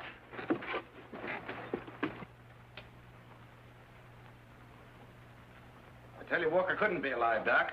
Where's Emmett? He was over at the bank with old man Barr. But go get him. You know better than to leave him alone with that old crow. And bring Ezra Barr, too. All right. What about that Indian and masked man? Something ought to be done about him, huh? Not just yet. They'll stay close to their patient. I saw to that. How? I told them the bandages had to be changed every half hour. The white man won't let the Indian do it. What's so funny? The man with the mask asked me not to say anything to the sheriff until after he'd had a chance to talk to Walker. Not bad, Doc. You just naturally got a face people want to trust. Huh? Honest, Doc, I mean it.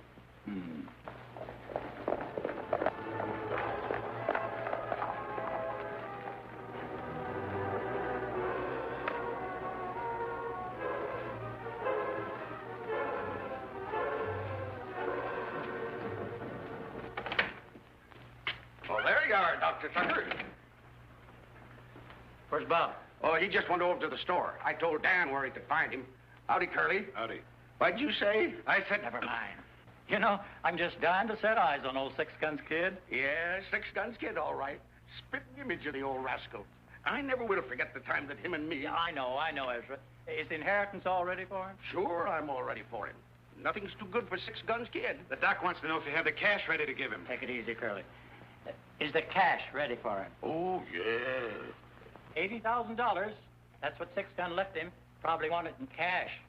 Bob wouldn't be silly enough to walk out of my bank with all that money on him. Not the way thieves and murderers are operating in these parts. Well, just look what happened on the stage this morning. Yeah, that was bad. Well, the boy can decide for himself. Well, speaking of the devil, Bob Walker, son of Six Gun. Chip off the old block, my boy. How are you? All right, I guess. Smile, you fool, like you're glad to see me. Where's Dan? He'll be here in a minute. Well, let's see, Bob. It's been a long time since I last saw you. How was the school?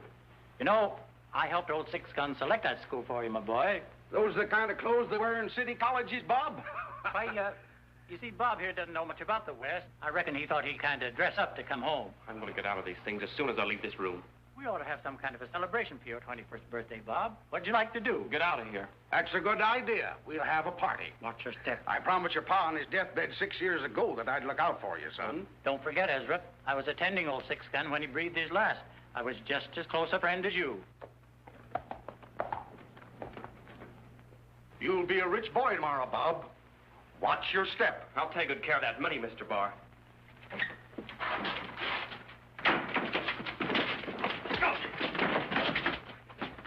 What was that noise? Why, I don't hear anything.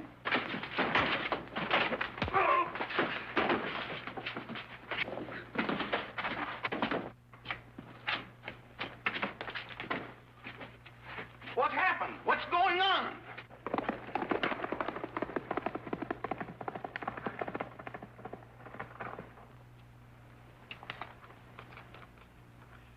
What happened? I demand that Shut you up, tell me.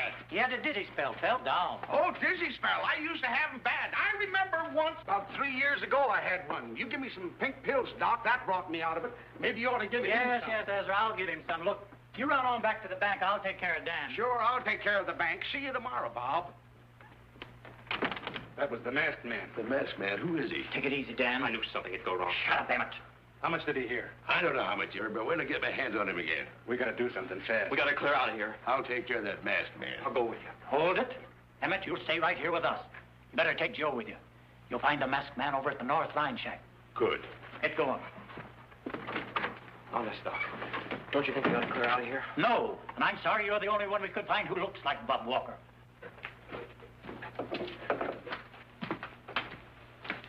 While I was in town, I found out all about you, Bob. Did you bring Doc Tucker? Dr. Tucker was here while you were unconscious. He isn't a friend of yours. I can't believe that. You're lying to me. Tucker is plotting to steal your inheritance. He had you shot and he substituted a young fellow who looks exactly like you. That's foolish. They'll never be able to fool Mr. Ezra Barr, the banker. They've already fooled him. He's turning your money over to an imposter. That's unbelievable. How could they? If you knew all this, why didn't you bring the sheriff back here with you now? Because the sheriff couldn't prove anything. Remember, Bob, you never saw who shot at you or who killed the stage driver. What'll I do? I have a plan. It'll take quite a bit of an effort on your part. I'll try. The doctor won't report this until tomorrow. That means Tonto will have to hurry. When we see Sheriff? Sooner than the doctor thinks we will. In the meantime, I want to arrange things here. We're likely to have a visit from the doctor's friends.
Tonto, get some rope.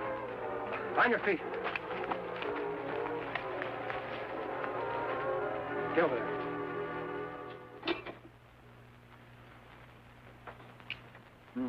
Sun's been down more than an hour. Dan ought to be back by now. I tell you, something's gone wrong. We ought to ride out to that shack. We ought to ride out of town. We're not going anyplace. If we go to that line shack, we might be walking into a trap. They must have gotten Dan. Suppose they did. Won't do him any good. The Walker boy's unconscious. He can't tell him anything. If Walker saw who was shooting at him on that stage, he'll be able to tell plenty. Yeah, but he didn't. Well, what do? Sit here and wait till they come and get us? What about the sheriff? The man with the mask has a funny notion he doesn't want to talk to the sheriff. That explains part of it. I talked to the sheriff a while ago. He was nice to me, welcomed me home. We have a 10-to-1 chance to win. Let the masked man make the next move. We might as well stay here till morning. We can't be any worse off. Exactly. I'll wake old Edra early in the morning and get the money transfer over with.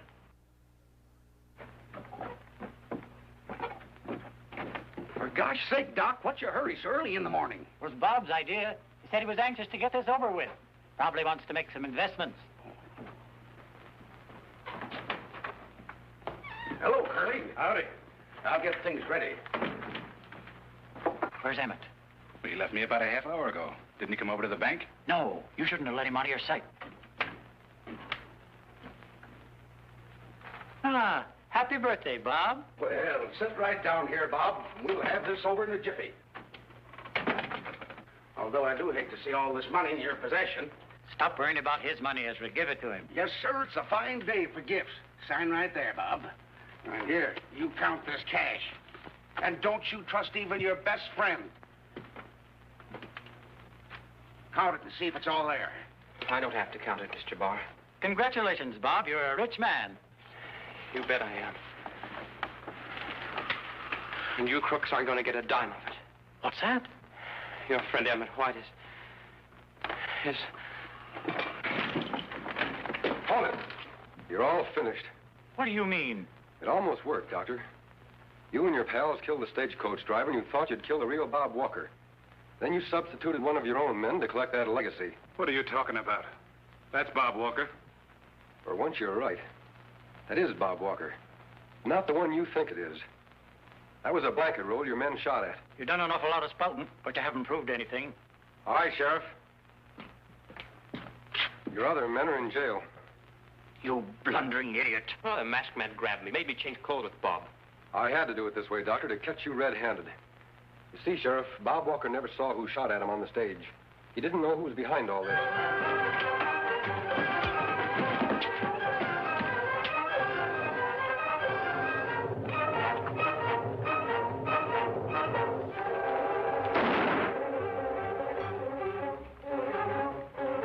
The game's over, Doctor.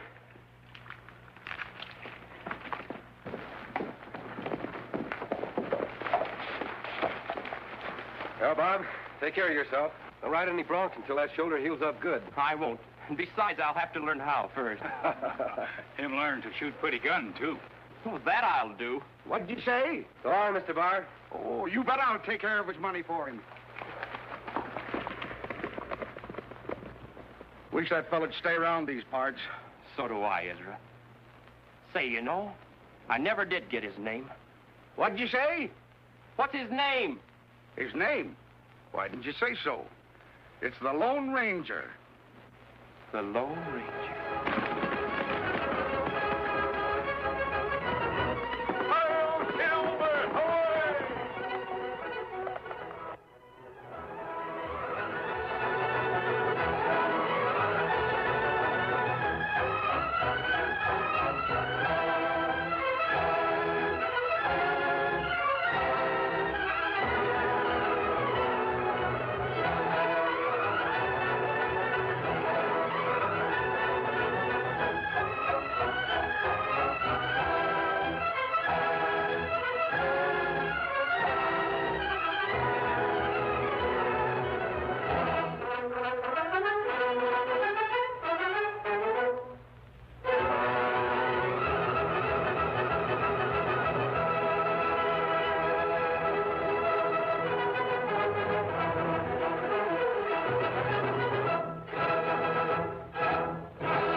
Fiery horse with the speed of light, a cloud of dust, and a hearty Hi-Yo Silver. The Lone Ranger.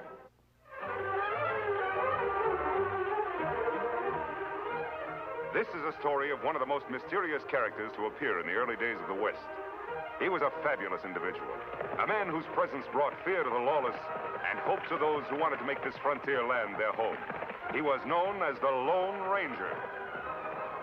This is silver mining country, or rather it was once. Now almost all its mines are closed down, their riches exhausted. There's a theory, however, that where silver has been, silver must be.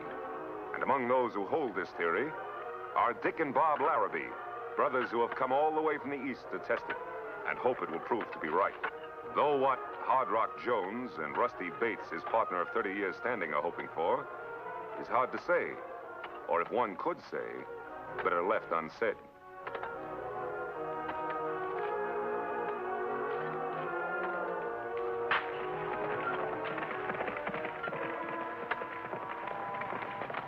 It's a holdup. Not a holdup, boys. I'm returning something I think belongs to you.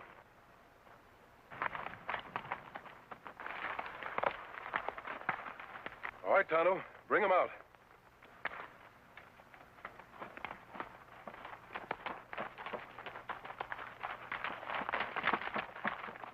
He does, doesn't he? Sure he does. Where'd you find him? Back there. He must have strayed. You'd better take him. Better hobble him, too. Well, thanks a lot. When we saw that mask, we kind of thought maybe... Oh, that's all right. We're not thinking anything. Thanks for bringing our mule back. And if anybody rides by asking if we've seen a masked man, we didn't. Think I'm an outlaw, eh? Well, you're not the first ones to think it. You're the Larrabees, aren't you? Sure. How'd you know? We've heard about you.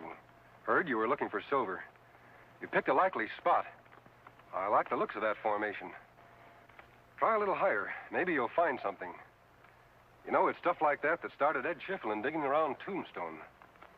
Maybe you boys haven't heard about it. He's made one of the richest strikes in the history of the West. Well, Tonto, we'd better be going. We still have to find a place to camp. That's right. Adios, boys. Hey, wait! Good luck.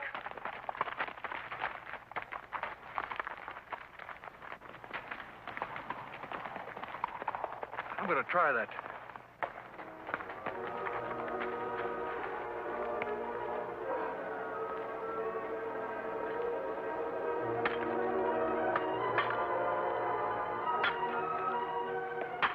Masked man on a white horse and a redskin. I got a hunch. Bob, I got a hunch.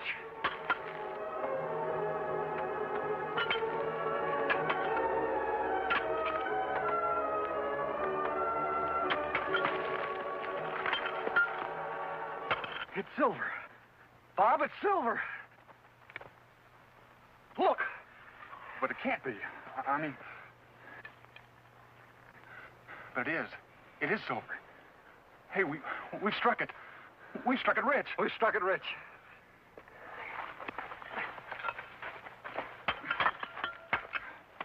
They've struck it. Tenderfeet.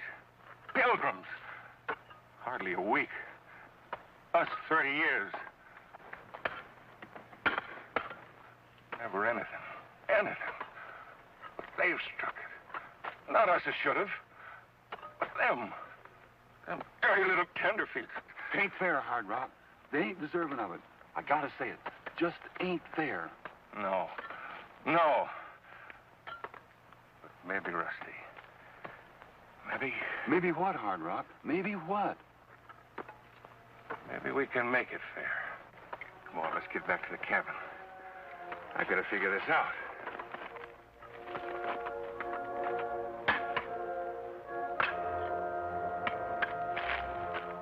Here.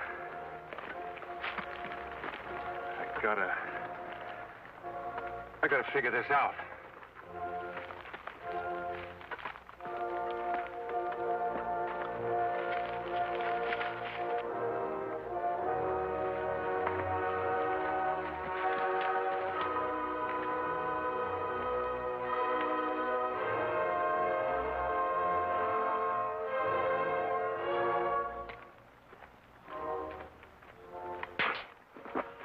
Hard Rock, you and me living in this old shaft house, the two of us.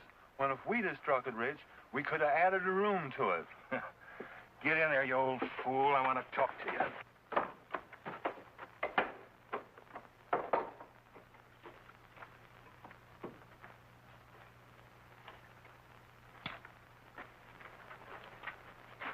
Rusty, got an idea how I can get my hands on that claim. You have, Hard Rock? Have you? Honest? I'm going to make a sketch of those tenderfoot's location. Mark out a couple of discovery claims for us and get it to the sheriff. And pretend they jumped us. Jumped us? But I thought, But to get them, to get rid of them, I'm going to accuse them of murder. I'm going to say they jumped us at the claim, but we got away. We come back here, and they followed us. We had a fight. I escaped. But they killed you. Yes, that's it, Rusty. So I'm going to get rid of them. Claim they killed you. But you gotta have a body. I thought of that, Rusty. I thought of that. Hard Rock. No. No. Sorry, but I've been waiting 30 years. This is the way it's got to be. But we've been partners 30 years. You wouldn't want the next 30 to be like the last 30. Neither would I.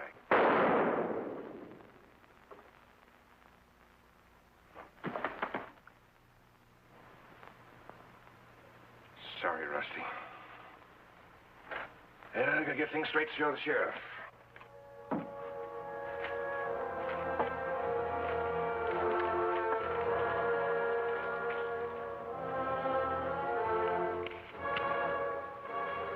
The canyon here.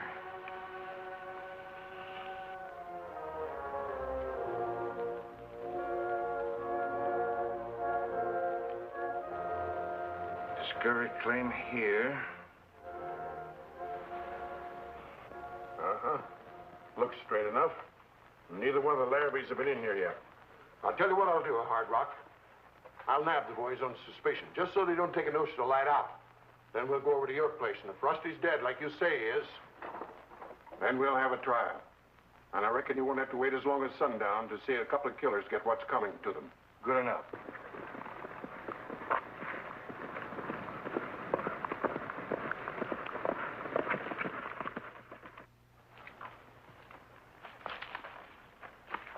We'll make camp here, Tonto.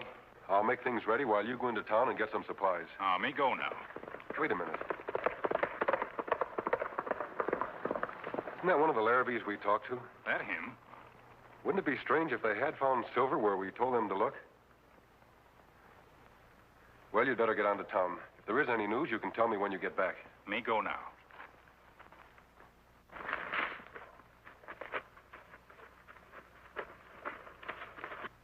Them claims. They belong to the Larrabees or to me? If they jumped your claims and killed to get them, they're yours, of course. That's all I wanted to know. Only I thought maybe...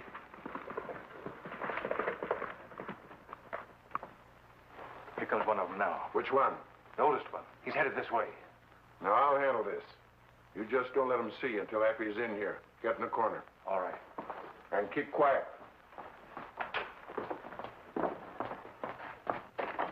Howdy, Sheriff.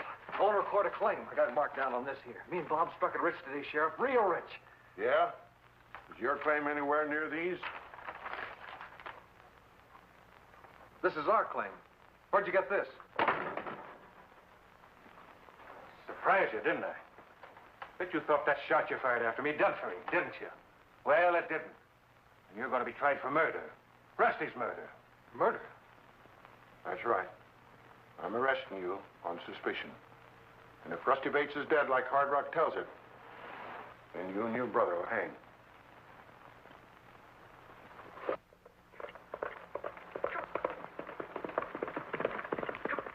So now Dick Larrabee in jail. Accused of claim jumping as well as murder? That's right. Well, that's nonsense, Tonto. We know the Larrabees didn't jump those claims. We saw them there before they made their discovery. If Hard Rock lied about claim jumping... You think him lie about murder, too? What do you think? Me think him lie. So do I, Tonto. Where's the sheriff going? Out to the claim to arrest Bob? That's right. Then we'd better get there. Those boys are going to need our help.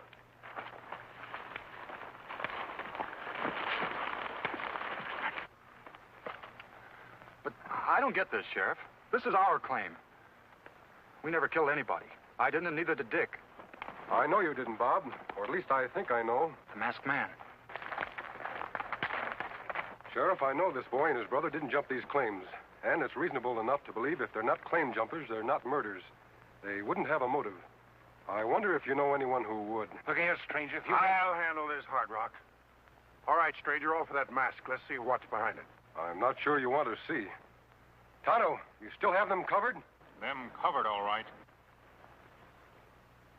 Where's he? Behind those rocks. You still want to make an issue with the mask? I'm no fool. What's the idea? Are you friends with these boys? Do you figure on taking him away? No, I never interfere with the law unless it promises a breach of justice. In this case, I think justice will be served. What are you going to do? Well, if you don't meddle, go over to Hard Rock's place and pick up Rusty.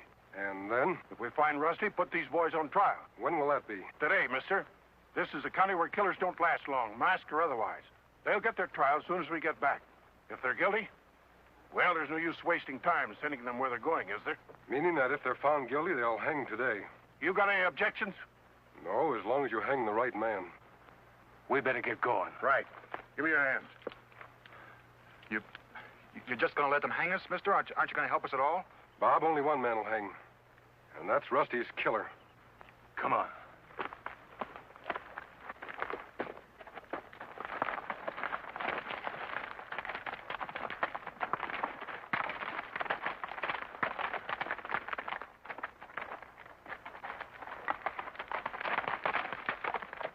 You hear all that, Tonto?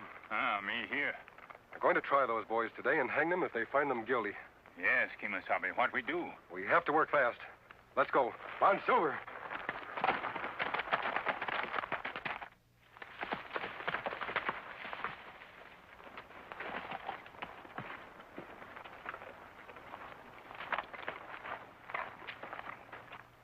Poor Rusty's right inside, Sheriff. I'll help you pack him back into town. Thanks. Keep your eye on the boy.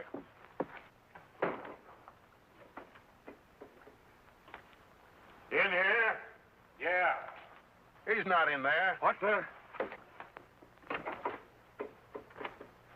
But he was here, Sheriff. He was laying right here by the door. No body, huh? You see, Sheriff, he's not telling the truth. What's that? Hold on, Hard Rock. Now listen. Are you sure about this? Would I be making a joke about my friend's murder? I tell you, I saw this boy and his brother kill Rusty. You're a liar, Hard Rock. But if what you say is true, there's no case against us without a corpus delicti. What's that mean? It means without a dead body, you can't prove a murder. So that's it. Trying to pull some sort of shenanigans on me, are you? Well, I know a thing or two about the law myself. I made a charge against these Larrabees. You gotta hold them both, because I'll find the body. All right. I'll take the prisoner here and lock him up. Mount up, young fellow. We're going in. But, Sheriff, No more talk. Do as I say. As soon as I get the prisoner under lock and key, Hard Rock, I'll come back and help you search. Good, Sheriff. By the time you return, I'll have this corpus or whatever you call it ready and waiting for you. Can't do much good in a search with the prisoner nohow. No, I guess not.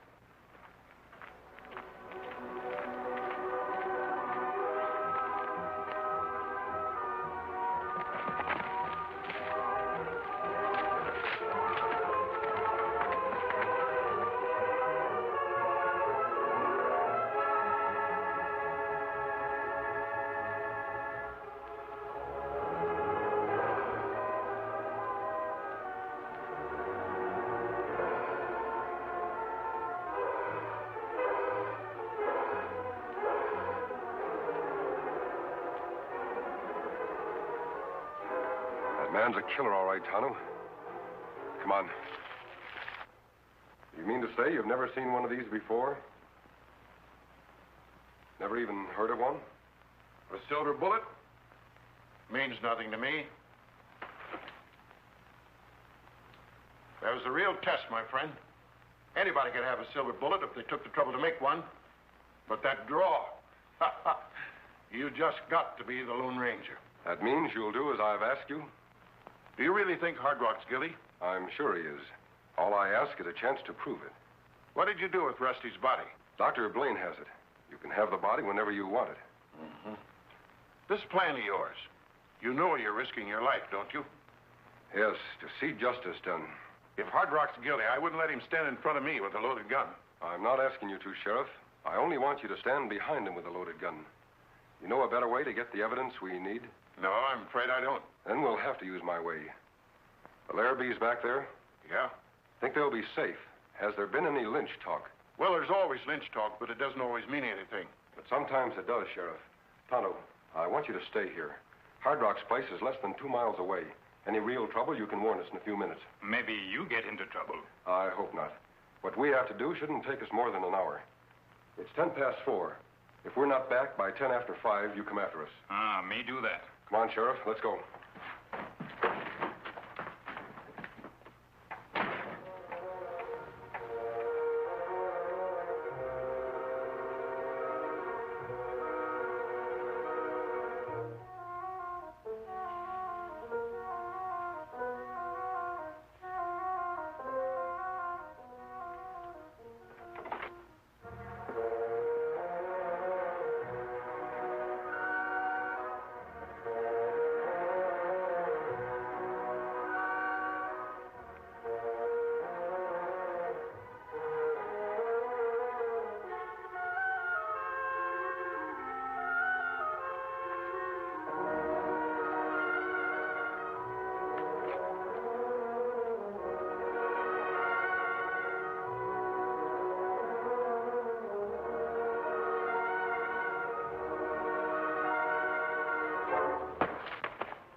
Hard Rock.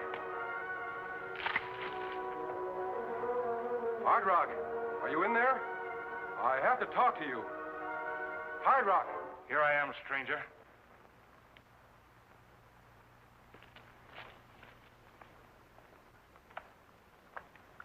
Where have you been?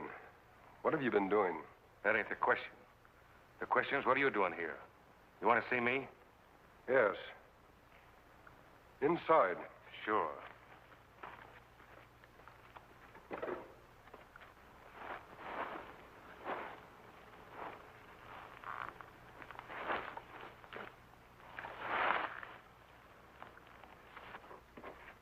You want to see Rusty, do you, Hard Rock?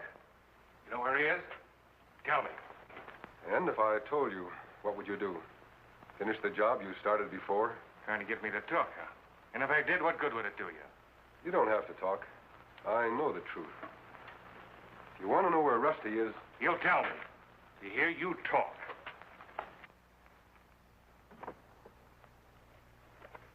You haven't answered my question. What will you do if I tell you?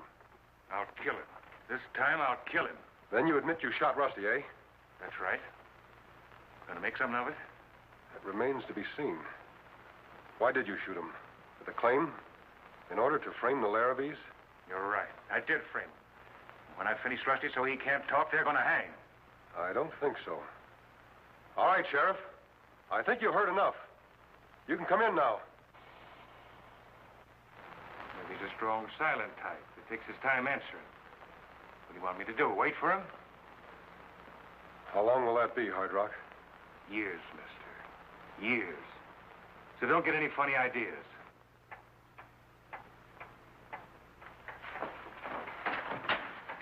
You've made a big mistake, Hard Rock. I don't think so. You'll hang for sure. Thought you'd rigged up something fancy for me, didn't you? Well, I was on to your tricks. The sheriff ain't coming in here. He's took care of.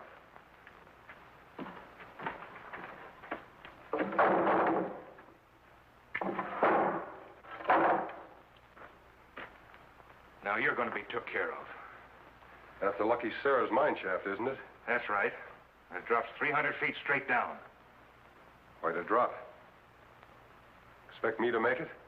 You're going to drop the whole way. Nothing to be so cheerful about. Now get over there. Quit your stalling. Right up against it. Get them hands back up. Get them up.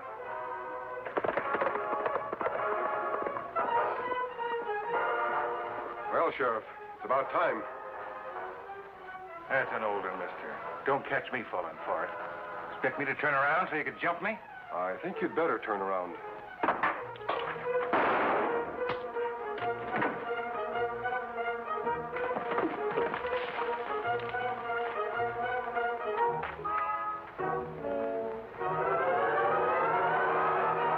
Kemosabe, you all right? Yes. How about the sheriff? Sheriff hurt bad. Me go for Dr. Blaine? Yes, Tonto. Hard Rock, on your feet. We're taking you to town.